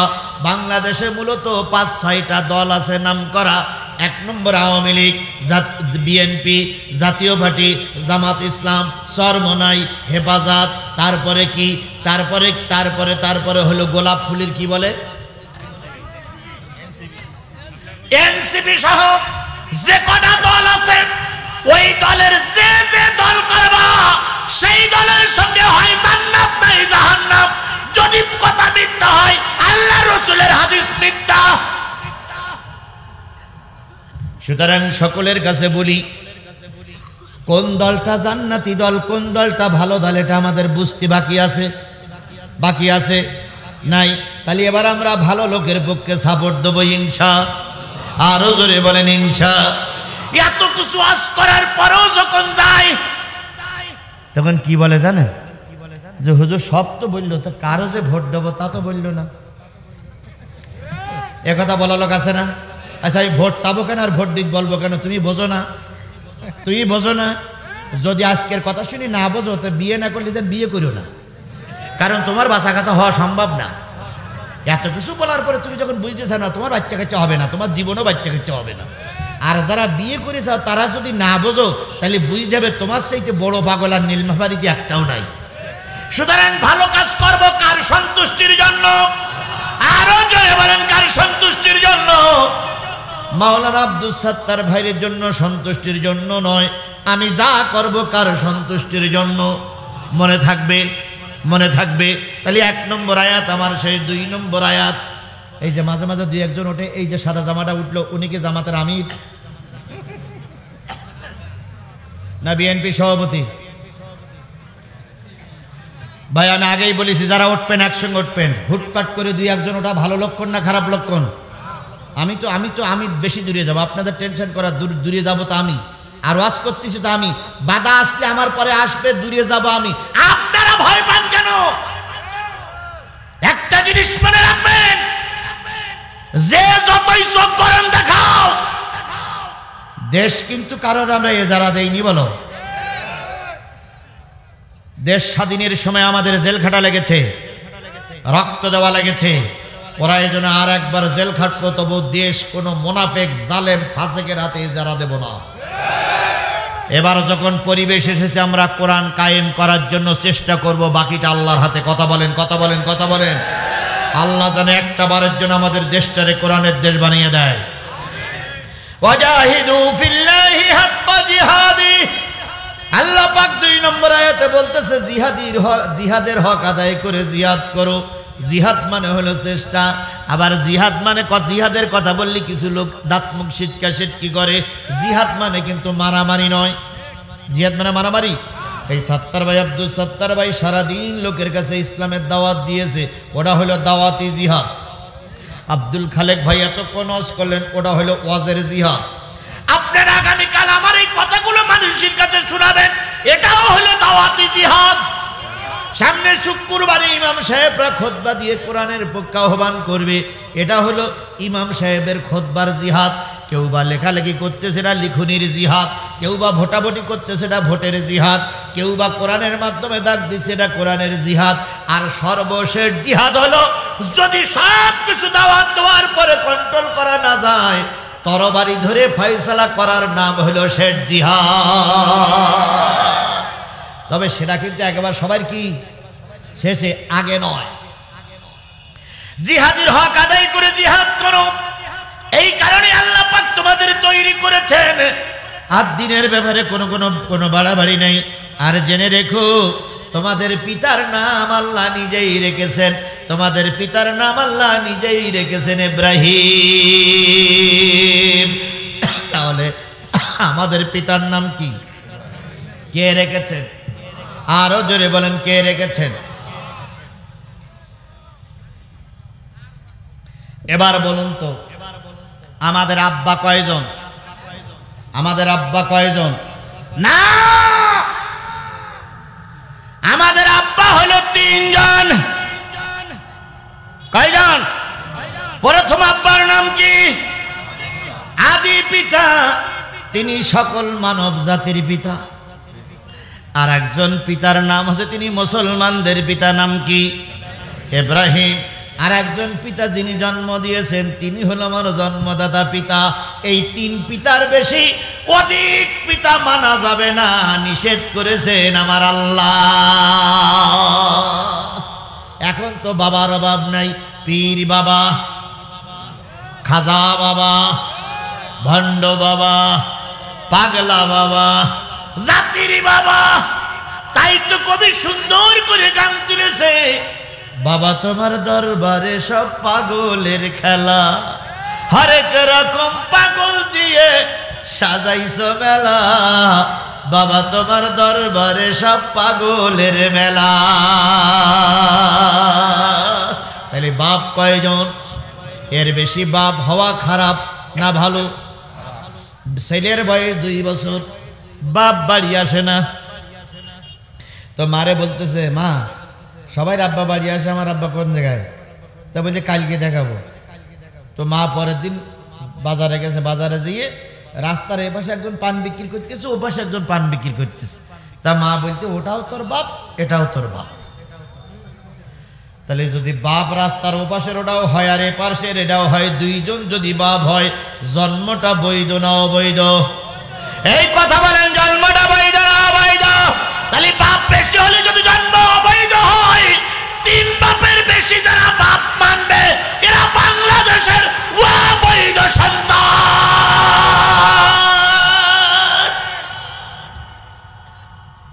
কান্নাকাটি করে লাভ নেই। সামান্য একটা কুকুরের বাচ্চা নদীতে পড়ে গেছে, কুয়ার ভিতরে পড়েছে। কুকুর রাস্তায় ব্যারিকেড দিয়ে গাড়ি থামানো, ড্রাইভারের কাপড় ধরে নিয়ে ওই কুয়ার পাশে যেয়ে বলতেছে, আমার কুয়ার বাচ্চা পড়ে গেছে। একটা কুকুরের বাচ্চা কুয়ার ভিতরে পড়েছে, মা কত দরদি। আর তোমরা যারে মা বলতে, 18 কোটি মানুষের মা ছিল রে আমার আম্মা। যখন বিপদে পড়ল, 18 কোটি সন্তান রে পথে ফেলাই রেখে চলে গেল। একবার সন্তানের কথা ভাবলো না, ওই মায়ের ফাঁসি হয়ে গেছে, ফাঁসির রায় হয়ে গেছে, কান্নাকাটি করে লাভ নাই। ও মা রেখে কোরআনের ছায়াতলে এসো, কোরআন তোমাদের জান্নাতের যাবার জন্য আহ্বান করছে। আল্লাহ আমাদের জান্নাতি মেহমান হিসেবে কবুল করুক, সকলে মিলে বলুন আমিন। তাহলে জিহাদ করতে হবে, জিহাদের হক আদায় করে। আল্লাহ রসুল মদিনার প্রেসিডেন্ট, সবেমাত্র প্রেসিডেন্ট হয়েছেন। এখন প্রেসিডেন্ট হওয়ার পরে অনেক লোক তার বিরুদ্ধে। হঠাৎ করে একদিন মদিনার মসজিদে আসলেন, মেম্বারের পরে বসলেন। রসুলের মনটা খারাপ। রসুলের মনটা কি? রসুলের মনটা খারাপ। মনে আবু বকর বলেন, ইয়া রাসূলুল্লাহ, ঘরে যখন খাবার থাকে না তখন ছেলে মেয়েগুলো আপনার দরবারে পাঠিয়ে দেওয়া হয়। আপনার চেহারার দিকে তাকাই থাকলে মানুষের পেটে ক্ষুধা থাকে না, আপনার মুখ মলিন কেন? নবীজির চোখ বেয়ে পানি পড়তেছে। হযরত ওমর তরবারি বের করে বলেন, ইয়া রাসূলুল্লাহ, মন খারাপ কেন? নবীজি কিছুই বলে না। আলী গলা জড়াই ধরে বলতেছি, ইয়া রাসূলুল্লাহ, জীবনের সব কিছু ত্যাগ করেছি, কিন্তু আপনার জবানটা, আপনার চেহারাটা মলিন, আমি দেখতে চাই না, বলুন তো কি অসুবিধা হয়েছে? নবী তখনও পর্যন্ত কাঁদতেছে। হযরত ওসমান বলেন, ইয়া রাসূলুল্লাহ, জীবনে যে দান চাইছেন সব দান দিয়েছি, প্রয়োজনে আমার পরনের কাপড়টুকু খুলে দান করতে পারি, তারপরে বলেন আপনার মুখ মলিন কেন? নবীজি এবার মাথা উঁচু করে বলেন, আবু বকর রে, ওমর রে, আলী রে, ওসমান রে, ও আমার সাহাবীরা, আমার বিরুদ্ধে একজন কবিতা লিখেছে। সেই কবিতার সারমর্ম, আমি নাকি বহু নারী লুবি, আমি নাকি ছোট্ট বাচ্চার থেকে বুড়ি পর্যন্ত কারোর বাদ দেই না, আমি নাকি একজন ধর্ষক, আমি নাকি নারীর পিছনে ঘুর ঘুর করে ঘুরে বেড়াই, সারা রাত নাকি মেয়ে লোক নিয়ে পড়ে থাকি, রাস্তাঘাটে মেয়ে লোক দেখলে নাকি আমার মনটা কেঁদে ওঠে। এইরকম একজন কবিতা লিখেছে। আমি নবী প্রতিবাদ করতে পারি নাই, কিন্তু কষ্টে ব্যথাটা ফেটে যায়। হযরত ওমর বলেন, ইয়া রাসূলুল্লাহ, সেই লোকটার নাম কি? নবী বললেন, সেই লোকটার নাম হলো কাব ইবনে আশরাফ, তিনি আমার বিরুদ্ধে একটা কবিতা লিখেছে। হযরত ওমর বলেন, ইয়া রাসূলুল্লাহ, দোয়া করেন, আমি চললাম, সকাল হওয়ার আগে ওর কাল্লা আপনার কাছে নিয়ে আসবো। নবীজি বলেন, ওমর থামো, থামো, কেবল একটা ইসলামী রাষ্ট্র হয়েছে, এখন যদি খুনাখুনি করো হয়তো তুমি খুন হবে, নাই সেই খুন হবে, এতে ইসলামের আরো ক্ষতি হবে। হযরত ওমর বললেন, ক্ষতি হবে তাই বলে আপনার বিরুদ্ধে একটা কবিতা লিখবে আর আমি ওমর চুপ করে বসে থাকবো, আপনি ভাবলেন কি করে? ওমর বললেন, ঠান্ডা হও, দেখি কোনো ফয়সালা হয় কিনা। নবীজির চোখে পানি। সবাই যখন চিন্তিত, আপনারা যারা পিছনে আছেন এবার খেয়াল করুন। হঠাৎ করে পিছন দিক থেকে এক লোক বলেন, ইয়া রাসূলুল্লাহ, কোনো খুনোখুনি হবে না, কোনো মারামারি হবে না, দেশে কোনো হাঙ্গামা হবে না, আমাকে অনুমতি দেন, ইসলামের চিরশত্রু কালকে সূর্য ওঠার আগেই আপনার কাছে কাল্লাটা নিয়ে আসব। নবী বললেন, কে তুমি? পরিচয় বলো। ইয়া রাসূলুল্লাহ, আমার নাম মুহাম্মদ ইবনে মাসলামা। সামনে এসো। লোকটি সামনে আসলেন, এক কাপড়ের শরীর এবং নিতম্ব ঢেকে রেখেছেন। একটাই কাপড়, দুটো কাপড় নয়। মাথায় কতদিন জানি চিরুনি লাগায় না, কতদিন জানি তেল ব্যবহার করে না, কতদিন জানি পেটে খাওয়ার যায় না। লোকটা বড় অসহায়। নবীজি বললেন, মুহাম্মদ ইবনে মাসলামা, তুমি কি পারবে? একটা স্বনামধন্য একটা কবিলার রাষ্ট্রপতি, তার আছে নিজস্ব পুলিশ বাহিনী, তার আছে নিজস্ব বডিগার্ড, তার আছে র্যাব বাহিনী। সে যখন রাস্তায় চলে, সামনে 10টা পিছনে 10টা ঘোড়া তার পাহারা দেয়, যাতে করে তার কোনো ক্ষতি না হয়। এমন একটা একবার একনিষ্ঠ গুহার ভিতরে তিনি থাকেন। তুমি কি পারবা তার কাল্লা আনতে? মুহাম্মদ ইবনে মাসলামা বললেন, আল্লাহর রহমত যদি থাকে আর নবীর দোয়া যদি থাকে, আমি এই প্রতিশোধ নিয়ে আসতে পারবো। কিসের ভয় পান আপনারা? একটা প্রতিষ্ঠিত রাষ্ট্রপ্রধান, তার আছে স্পেশাল সেনাবাহিনী, স্পেশাল পুলিশ বাহিনী, স্পেশাল বডিগার্ড, তিনি প্রতিষ্ঠিত একটা রাষ্ট্রপ্রধান, তিনি রসুলের নামে ব্যঙ্গ করে কবিতা লিখেছেন, আর তার মারার জন্য তৈরি হচ্ছে একজন গরিব মানুষ, মাথায় কি নাই? তেল নাই, পরনে কাপড় নাই। নবী বললেন, এত সাহস তুমি নিচ্ছ কি করে? সে কি তোমার ডাকে সাড়া দেবে? মুহাম্মদ ইবনে মাসলামা বলেন, ইয়া রাসূলুল্লাহ, ও হলো আমার বাল্য জীবনের বন্ধু, আমার বাল্য জীবনের বন্ধু। আমি আমার বন্ধুত্বের কথা বলে নিশ্চয়ই ওকে বাগে ফেলাতে পারবো, আর বাগে ফেলায় আপনার বিরোধিতা করেছে, আমি তার কাল্লা নিয়ে আসবো ইনশাআল্লাহ। দুই একজন করে ওটা তো ভালো লক্ষণ মনে হচ্ছে না, দোয়া করে দেব দোয়া করে, তাহলে পাশের থেকে কেউ যেন না ওঠে। আমি চিন্তা করছি যে 12টার ভিতরে শেষ করতে চাইছিলাম, কিন্তু 12টা বাজে সামান্য একটু বেশি হতে পারে, 12টা বাজে খুব বেশি না, সামান্য একটু বেশি হতে পারে। আর 10-15 মিনিট বসে থাকা যাবে না ভাই, 10-15 মিনিট বসে থাকা যাবে না ইনশাল্লাহ। বসেন, মাঝে মাঝে গুরুত্বপূর্ণ কথা হবে, কারণ সব একসঙ্গে হলে ভালো দেখায় না। এই জন্য এটাও নেবেন, ওটাও নেবেন, হইপতিও নেবেন, এলাপতিও পাবেন ইনশাল্লাহ, চিন্তার কোনো কারণ নেই। মাঝে মাঝে মাঝে মাঝে নেন, মাঝে মাঝে নেন। নবীজি বললেন, যাও, তোমাকে অনুমতি দিলাম। মুহাম্মদ ইবনে মাসলামা দাঁড়িয়ে গেলেন। আপনাদের কারোর বাড়ি যদি আর রাহিকুল মাখতুম, ইসলামে ইতিহাসের নির্ভরযোগ্য একটা কিতাব, নাম কি বললাম? রাহিকুল মাকতুম, যদি কারোর বাড়ি থাকে, বাড়ি যেয়ে সূচিপত্রটা দেখবেন, ওখানে কাব ইবনে আশরাফের হত্যা বলে একটা চ্যাপ্টার আছে, ওইটা কত পৃষ্ঠায় সেটা দেখবেন। আমার কথার সঙ্গে যদি মিল না পান, ফোনে জানাবেন, হুজুর যা কথা বলেছেন কথাটা ঠিক নয়, আমি যেটা বলতেছি ওখানে সেটাই লেখা আছে। কাব ইবনে আশরাফ বিরাট কবিলার নেতা। মুহাম্মদ ইবনে মাসলামা বলেন, ইয়া রাসূলুল্লাহ, যাবার অনুমতি পাইলাম, কিন্তু আমার সঙ্গে আর 2 জন লোককে দিতে হবে, তারাও যাবার জন্য নিয়ত করেছে।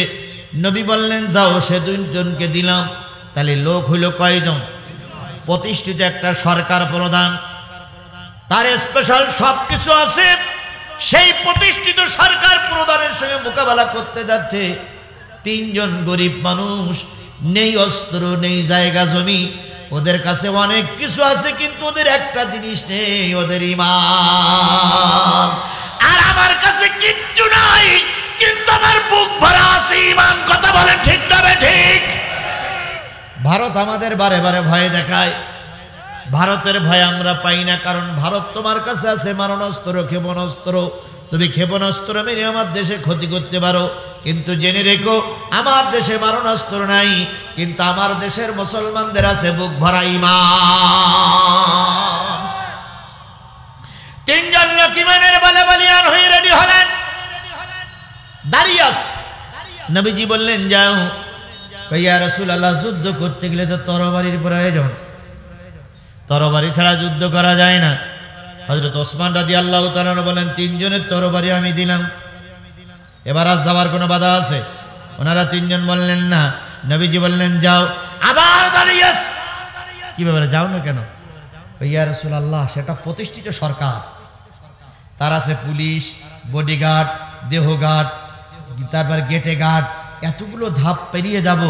যাওয়ার আগে আমি যখন ওর কাছে যাব, তার আগে আপনার বিরুদ্ধে কিছু কথা আমি বলবো, বলি ওর মন জয় করব, এইটা অনুমতি চাচ্ছি। কারণ আপনার বিরুদ্ধে কিছু না বলি সে জায়গা পর্যন্ত আমার যেতে দেবে না। নবীজি বললেন, সেটাও দিলাম। 14ই রবিউল আউয়াল, 3য় হিজরি, সোমবার অথবা শুক্রবার 3 জন লোক চললেন প্রতিষ্ঠিত একজন রসুল বিরোধী শয়তানকে হত্যা করার জন্য। চলে গেলেন বাড়ির পাশে, যেয়ে দেখে কাব ইবনে আশরাফ ঘুম পড়েছে অথবা ঘুমানোর জন্য পরিকল্পনা করছে। ঘরের আলো নেমে গেছে, কাব ইবনে আশরাফ নিরিবিলি ঘুমাচ্ছে। এবার বাইরে থেকে মুহাম্মদ ইবনে মাসলামা বলতেছে, বন্ধু, ও বন্ধু, ও বন্ধু, ও বন্ধু। কিরে এত রাত্রি বন্ধু বন্ধু করে কেনা রে? কাব ইবনে আশরাফ দরজা খোলে, বাইরের দিকে তাকাই বলে কে? মোহাম্মদ ইবনে মাসলামা বলেছেন মানা, কারণ তুমি এখন সরকার প্রধান আর আমি যে গরিব ছিলাম সেই গরিব, এই জন্য মানুষ বড় হয়ে গেলি গরিব মানুষের চেনে না। সুতরাং তুমি এখন ক্ষমতায়, তুমি আমার চেনবা না, আমি তোমার বাল্য জীবনের বন্ধু মোহাম্মদ ইবনে মাসলামা। এবার কাব ইবনে আশরাফ বলতেছে তুই না মুসলমান হয়ে গেছিস? কয় মুসলমান হয়েছিলাম, কিন্তু এখন আর নবীর দলে থাকবো না। এখন আর নবীর দলে কেন থাকবা না? কয় নবী শুধু টাকা চায়, আর আমাদের কাছে টাকা নেই, শুধু বিয়ে করে। কাব ইবনে আশরাফ রাসূলের বলেছে না নারী লোভী, তাহলে এ যখন ওই কথাই বলতেছে তখন খাপে খাপে মিলে যাচ্ছে না ভাই? খাপের খাপ মুমতাজের বাপ মিলে গেছে। কাব ইবনে আশরাফ বলতেছে সেই তো বুঝলি, তা বড্ড দেরি হয়ে গেল, এখন কি চাস? কয় এখন আর নবীর দলে থাকবো না। কাব ইবনে আশরাফ বলতেছে তোর এই মিথ্যা কথা আমি বিশ্বাস করি না, কারণ আমি যতটুকু জানি যত মানুষ নবীর দলে ঢুকেছে জীবন থাকা অবস্থায় আর বেরিয়ে আসেনি, আর তুই যে বেরিয়ে আসবি ওটা আমার বিশ্বাস হয়। এবার একটু মিলাই নেন, বাংলাদেশে অনেকগুলো রাজনৈতিক দল আছে। আওয়ামী লীগের লোক বিএনপিতে যায়, বিএনপির লোক আওয়ামী লীগে যায়, জাতীয় পার্টি বিএনপি করে, বিএনপির লোক জাতীয় পার্টি করে, কিন্তু একটা টুপিওয়ালা দল আছে যেই দলের সহযোগী সদস্য হওয়ার পরে জীবন গিলিও ও আর অন্য দলে ঢোকে না।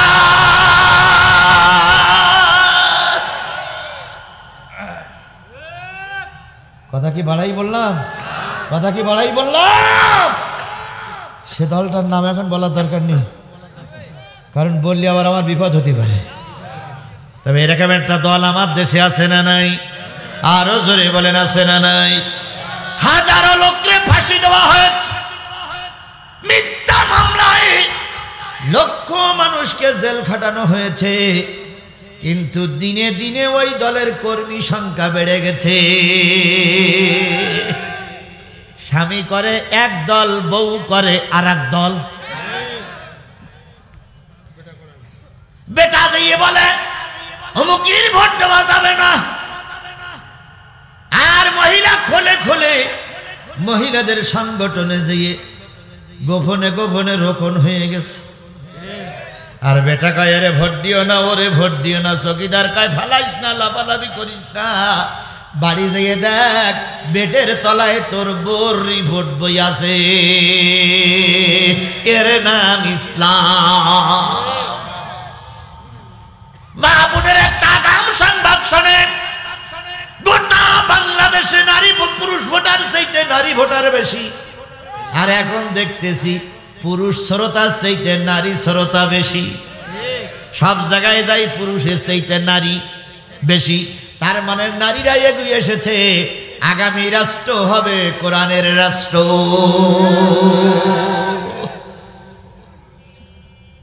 তা বলতেছে তুমি তো বলতেছে ফিরে আসবা, কিন্তু হুজুরির দলের থেকেও ফিরে আসে না। কয় আমি আসবো। কয় কেন? কয় শুধু টাকা চাই, কত টাকা দিতে পারি।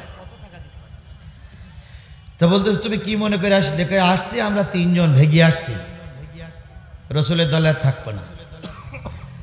তখন বলছে ভেগে আসছো তাহলে ঠিক তো? কয় ঠিক।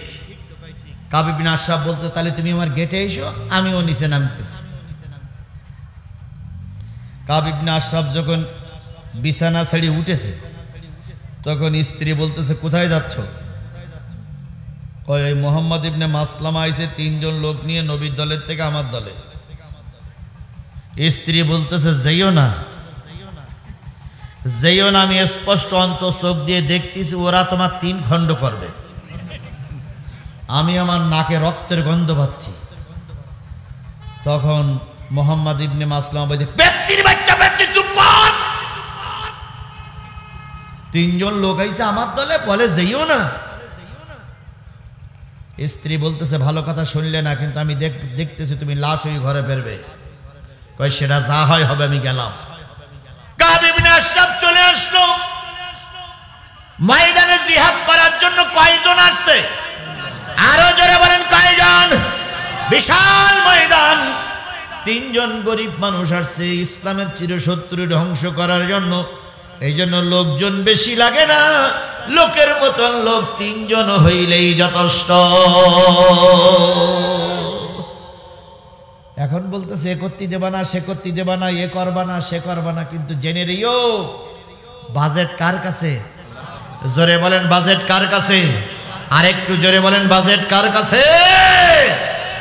ঢাকা 2 আসনের একজন এমপি পদপ্রার্থী, তিনি কালকে বলতেছেন যে কিছুদিন আগে হুজুরদের র্যালি হয়ে গেছে, দেখ দিন কারা কারা র্যালিতে গেছে, সবকটার নাম লিখে রাখ, সবকটার নাম লিখে রাখ, ওদের ব্যবস্থা করব। হুমকি দিয়ে সামনের কাতারের থেকে পিছনের কাতার আনা যায়, কিন্তু অন্তরের ভিতরে যে ছবিটা ফুটে উঠেছে ওই ছবি অন্তর থেকে মুছে দেওয়া যাবে না। আমার পোস্টারের পরে তুমি পোস্টার মেরে আমার পোস্টারটা ঢেকে দিতে পারো, আমার ব্যানারটা ছিঁড়ে তোমার ব্যানার লাগাতে পারো, আমার লোকদের হুমকি দিয়ে আমার প্রতীকীর জায়গায় তোমার প্রতীকীর নাম বলতে পারো, কিন্তু অন্তরের ভিতরে যে পোস্টার মারা হয়েছে, বোম মারলু ও পোস্টার আর ছেড়া যাবে না, যাবে না, যাবে না। এবার গোটা দেশের মানুষের অন্তরের ভিতরে একটা পোস্টার ঢুকেছে, আল কোরআনের পোস্টার। কিসের পোস্টার বলেন? কিসের পোস্টার বলেন? আল কোরআনের পোস্টার। এই জন্য সকল জায়গায় একটাই স্লোগান, সকল কিছুর দেখা শেষ, আল কোরআনের বাংলাদেশ। সকল কিছুর দেখা শেষ, এই জোরে বলেন সকল কিছুর দেখা শেষ।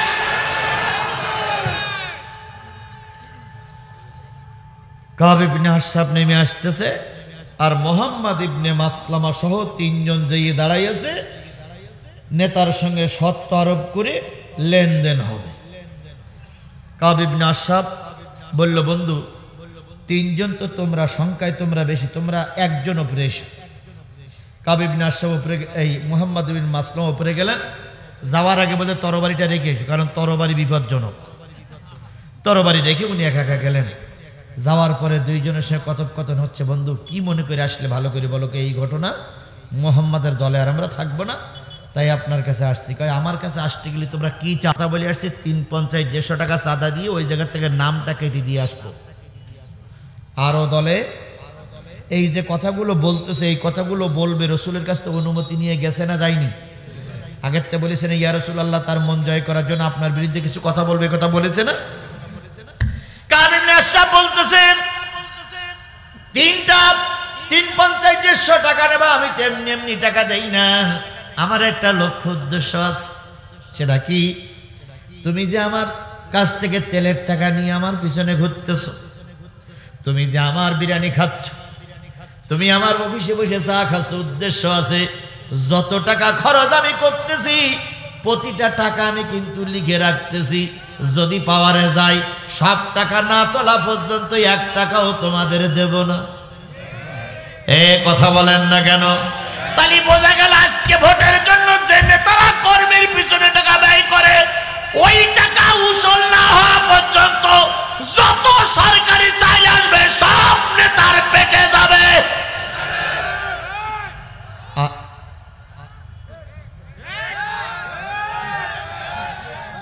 আর যদি আমার টাকায় নেতা চলে, আমার টাকায় মোটরসাইকেল র্যালি হবে, মোটরসাইকেল র্যালি হবে, তেল আমার, অফিস করেছি 4 টাকা আমার,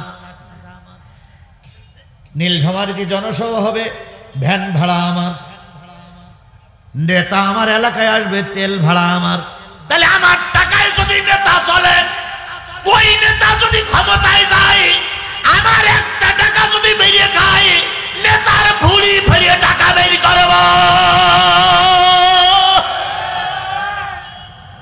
কারণ তোমার টাকায় আমি চলিনি, আমার টাকায় তুমি চলেছ। এখন 10টা টাকা আসছে, 9 টাকার হিসাব পাইলাম, আর 1 টাকা গেল কই? আর 1 টাকার হিসাব আমরা নেতার কাছ থেকে নিতে পারবো না? পারবো না। কিন্তু নেতা যদি এখন আমাদের পিছনে ব্যয় করে, তখন হিসাব চালিবার কান ব্যাডি এমন জোরে চল মারবে, 7.5 হাত দূরে যাবি। এই ভোটের সময় তো তেল কিনে দেল কেনা, এই কিনে দেল কেনা? এই ভোটের সময় প্যাকেট নিয়ে ঘুরেছিলি, বাজার করিলে কেনা? আমার টাকায় তুই চলেছিস, এখন আগে সেইগুলো উসুল করবো, তারপর তোর। সুতরাং নেতা বুঝে নেবেন কোন নেতা যোগ্য। আরেকটা ফর্মুলা বলে দেই, কিছুদিনের ভিতরে নেতারা কিন্তু টুপি মাথায় দেওয়া শুরু করবে। তসবি নেবে, নেক তসবি নেওয়া কি গুনার কাজ? টুপি পরা কি গুনার কাজ? নামাজ পড়া কি গুনার কাজ? তা ভোট উপলক্ষে যদি করে তা আপনাদের সমস্যা কি? করুক, আসবে তো ভোট চাইতে, আসবে না? আমি এখানে বসে 70 বার শুনলাম 4,25,000 ভোট। তো 4,25,000 ভোটের ভিতরে উনি একজন, এই 4,25,000 ভোটের ইমাম হবে উনি, ভোটারের ইমাম হবে উনি। এখন উনি আসছে আপনাদের এলাকায় দোয়া নীতি, আপনি বলবেন যে স্যার, কি ভাই, কি হুজুর, এখন তো বিকেল 3টে বাজে, এখন তো কোনো নামাজের রক্ত নাই, আর এখন লোকজনও নাই, তা মাগরিবের রক্ত লোকজন একটু বেশি হবে, আপনি ওই সময় আসবেন। মাগরিবের রক্ত নেতা এসে গেল, সালাম টালাম হয়ে গেল, মুয়াজ্জিন আজান দিল, জামাতের সময় হয়ে গেছে। ইমাম আর মুয়াজ্জিনকে বলি যুক্ত পরামর্শ করে ওই নেতাকে বলবেন যে আজকের মাগরিবের নামাজটা আপনি পড়ান। এই আমার কথা কি বোঝেন আপনারা? বোঝেন আমার কথা? কারণ সে কয় লক্ষ মানুষের ইমাম হবে? 4,25,000 মানুষের ইমাম হবে না? এখন মসজিদে মুসল্লি আছে মাত্র 40 জন, এই 40 জনের ইমামতিটা আপনি করেন। যদি বলে ও আল্লাহ, ইয়া আবার কি, আমি এখানে ইমামতি করবো কেন, আমিও ভোট চাইতে আইছি, তখন বলবেন আপনি এখানে ইমামতি করেন। 40 জন লোকের যদি ইমামতি করার যোগ্যতা আপনি রাখেন, তাহলে 4 লক্ষ লোকের ইমামতি করার যোগ্যতা আপনার আছে। এখন যদি বলে যে আমারে জোহর রক্ত দিও, নাই আসে রক্ত দিও, ওইটাই ভালো হবে, আমি কালকে জোহরে আসবেন। জোহরের ইমামতি করা খুব সহজ, কারণ সূরা কেরাত কি পড়ে ওই ছাড়া আর কেউ জানে না। কিন্তু মাগরিবের ইমামতি করা খুব কঠিন, কারণ ওই দুই পাড়ার হাফেজ পিছনে দাঁড়াই থাকে। যদি কুল্লাহ শুরু উল্টোপাল্টা পড়ে, 2 পাড়ার হাফেজও লোকমা দেয় যে কথা ভুল হয়ে যাচ্ছে।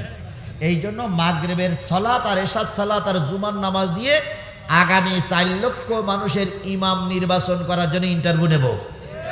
এই কথা বলেন, কথা বলেন, কথা বলেন।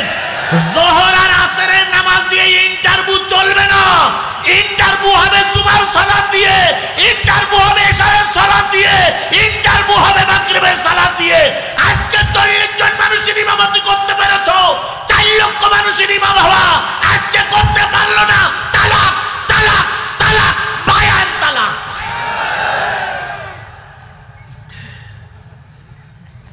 একবারও কোনো নেতার নাম বলেছি? একবারও কোনো নেতার নাম বলেছি? বলে দিতে পারবেন? আমার 2 ঘন্টা আলোচনা হচ্ছে, মিডিয়ায় দেখেন তো কোনো নেতার নাম বলেছি?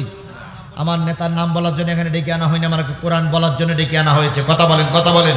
সুতরাং কোরআন বলতেছি, যদি ধরা পড়ে তা আমি ঠেকাবো কি করে?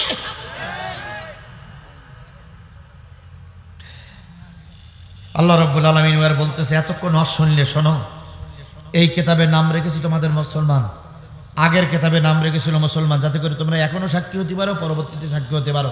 এইবার শোনেন, হয়ে গেছে। এই কালো কালো, বসো বসো বসো বসো বসো। এবার শেষ কথা, একটুখানি শেষ কথা বলবো ভাই, কোরআন দিয়ে শেষ কথাটা বলি, আমার হয়ে গেছে। সেটা হলো, আল্লাহ বলতেছে তোমরা এতক্ষণ যারা ওয়াজ শুনলে, জিহাদি রস, নারী পুরুষ কমিটি, হুজুর, আলেম, ওলামা, বিএনপি, আওয়ামী লীগ, জাতীয় পার্টি, সমস্ত লোক শুনলে, আমি আল্লাহ তাদের কাছে উপদেশ দিচ্ছি, যতদিন বেঁচে থাকবা ফাকিমুস সালাহ, 5 ওয়াক্ত সালাত আদায় করবা। এটা কার নির্দেশ? তাহলে যেই জামাতে গিলে, যেই দলে গিলে 5 ওয়াক্ত সালাত আদায় করা যায়, ওই দলটা আল্লাহর দল। ওয়াতু যাকাত, যাকাত আদায় করবা। আরেকটা জিনিস এবার সব আলেমদের বলছে, এখানে কওমি আলেমরা আছে, আলিয়ার আলেমরা আছে, তাবলিগের ভাইরা আছে, আমি আপনার পায়ে দুটো ধরে বলতেছি, দুকন পা 2 হাত দিয়ে ধরলাম, দুকন পা 2 হাত দিয়ে ধরলাম, 2 হাত দিয়ে দুকন পা ধরে আমি বলতেছি, আমার আল্লাহ বলতেছে, ওয়াতাসিমু বিল্লাহ, আল্লাহর দিন প্রতিষ্ঠার জন্য সব হুজুররা এক হয়ে যাও। কার নির্দেশ? আলেমদের পায়ে ধরে বলি, রে ভাই, 54 বছর মামলা খেয়েছি, 54 বছর রক্ত দিয়েছি, 54টা বছর পথে পথে কেটেছি, 54 বছর পর আল্লাহ একটা সুযোগ দিয়েছে। এবছর এই সুযোগটা যদি কাজে লাগাতে না পারি, যদি আল্লাহর কোরআন জাতীয় সংসদে না যায়, তার জন্য আপনাদের মতন কিছু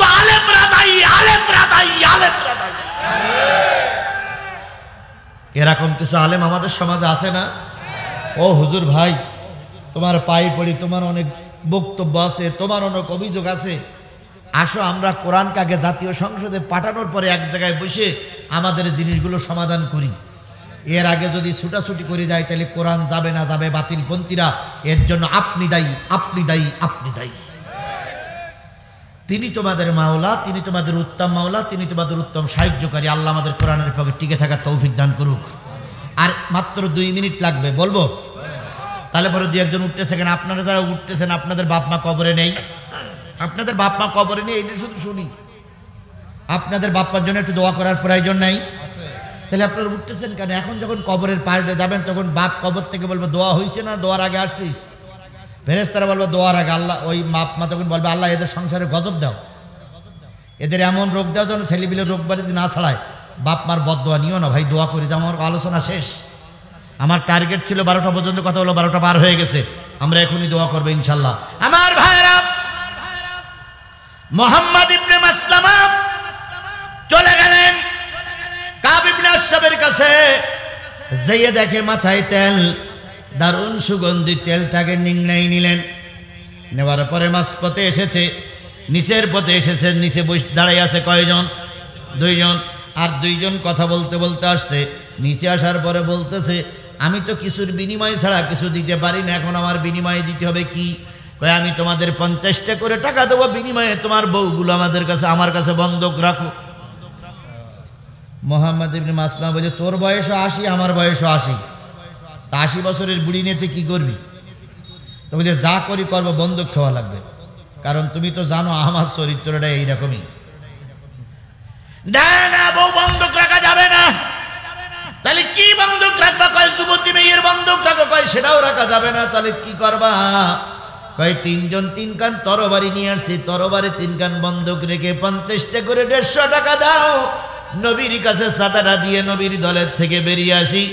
মুহাম্মদ ইবনে মাসলামার কথা শুনে কাব ইবনে আশরাফ বলে এটা হতে পারে। এবার বললেন বন্ধু টাকা বের করো। এখন টাকা বের করার জন্য যেই না পকেটের দিকে নজর করেছে, কাব ইবনে আশরাফ গলা ধরে বলতেছে লাগারে লাগা, এই লাগারে লাগা। এখন একটা ইয়ে হয়েছে লাগারে লাগা, ধান লাগা, লাগারে লাগা, ধান লাগা, ডুবারে ডুবা ডৌ। এটা একটা হয়েছে না? কাব মুহাম্মদ ইবনে মাসলামা বলে লাগারে লাগা, লাগারে লাগা, আল কাবতা লাগারে লাগা, লাগারে লাগা, লাগারে লাগা। 2 জন বাঘের বাচ্চা ছুটে আসলো, 3 জন যৌথভাবে আক্রমণ করলো। কাব ইবনে আশরাফের বডিটা 3 খণ্ড হয়ে গেল। লোকজন বেশি না, কিন্তু বুক ভরা আছে কি? আরো জোরে বলেন, বুক ভরা আছে কি?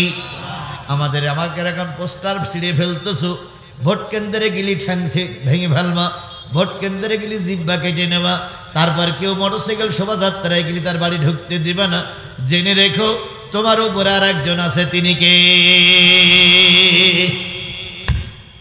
এবার 3 জন কাল্লাটা নিয়ে চলল রসুলের দরবারে। রাত শেষ হওয়ার পথে আল্লাহর নবীর ঘরের সামনে যখন গেলেন, নবী ঘর থেকে বেরিয়ে এসে বলতে আসসালামু আলাইকুম মুহাম্মদ ইবনে মাসলামা, আল্লাহ বারাকা দান করুক, আল্লাহ বারাকা দান করুক, তোমাদের চেষ্টা সফল হয়েছে। মুহাম্মদ ইবনে মাসলামা কান্দে আর কয় ইয়া রাসূলুল্লাহ, আমরা যে সফলতা আপনি বুঝলেন কি করে? নবীজি বললেন ও কাব ইবনে, ও মুহাম্মদ ইবনে মাসলামা, তোমরা 3 জন ক্ষুদ্র মানুষ, নেই তোমাদের অস্ত্র, নেই তোমরা অস্ত্রের ট্রেনিং দিতে জানো না, জানো না তোমরা কিভাবে অস্ত্র পরিচালনা করতে হয়। সরকার বাহাদুর বিরাট ক্ষমতায়, তার আছে প্রতিষ্ঠিত এক সেনাবাহিনী, তার আছে বডিগার্ড, তার আছে নিজস্ব সেনা, সেখানে তোমরা যাচ্ছ। তোমাদেরকে ময়দানে নামায় আমি রসুল বসে থাকতে পারি না। তোমরা ময়দানে জিহাদ করতে গিয়েছ, আর আমি আল্লাহ রসুল সেজদায় পড়ে গেছি, মালিকের কাছে কান্দে মালিক, 3 জন গোলাম গেছে ময়দানে যুদ্ধ করতে, ওদেরকে বিজয় দান করিও। যতক্ষণ পর্যন্ত তোমরা আমার ঘরের সামনে না এসেছো, তোমাদের সমস্ত কাজগুলো আল্লাহ ভিডিও করে করে আমারে দেখাইছে। ও আমার ভাইয়েরা, তাহলে তিনটা জিনিস লাগবে। 1 নম্বর, বিজয় অর্জন করতে গেলে কার রহমত লাগবে? 2 নম্বর, বিজয় অর্জন করতে গেলে মুরব্বীদের দোয়া লাগবে, নবীর দোয়া লাগবে। 3 নম্বর, বিজয় অর্জন করতে গেলে বুক ভরা ঈমান নিয়ে ময়দানে নামা লাগবে। ডোমারের যত নারী পুরুষ আজকে আমার কথা শুনলেন, কারে কি করবেন না আপনার ব্যাপার, কিন্তু আমার দাবি হলো মৃত্যুর আগ পর্যন্ত থাকবো কিসের পক্ষে? কারা কারা কোরআনের পক্ষে থাকতে রাজি আছেন? 2 হাত তুলে আল্লাহরে দেখান। আল্লাহ, হাত উঁচু করে রাখেন, হাত উঁচু করে রাখেন। আল্লাহ, আমি একজন গুনাহগার, সাতক্ষীরার থেকে ছুটে এসেছি বাবু, 20টা মামলার আসামি, 5 দিন রিমান্ডে ছিলাম, 5 দিন আইনা ঘরে ছিলাম। আল্লাহ, আমার বাড়ি ঘরগুলো সব জালেমেরা পড়াই ভেঙে চুরে দিয়েছে। আল্লাহ, আমার বড় ছেলেটাও মামলার আসামি, আমার মাও মার খেয়েছে, মেয়েটাও মার খেয়েছে, কোনো দুঃখ নাই। শুধু একবার তোমার কাছে আশা নিয়ে হাত তুলেছি, বাবু তুমি দেশটারে কোরআনের দেশ বানায়া দাও, তুমি আমার দেশটারে কোরআনের দেশ বানায়া দাও। যদি দেশ কোরআনের দেশ হয়, আল্লামা সাঈদীর আত্মা শান্তি পাবে।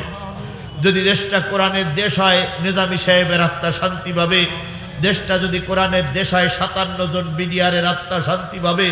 তুমি দয়া করে আমার এই হাতগুলো কোরআনের জন্য কবুল করে নাও। আমিন সুম্মা আমিন, বিজুদিকা আমিন, বিনতি নানিকা আমিন, ইয়া আল্লাহু ইয়া রাব্বাল আলামিন।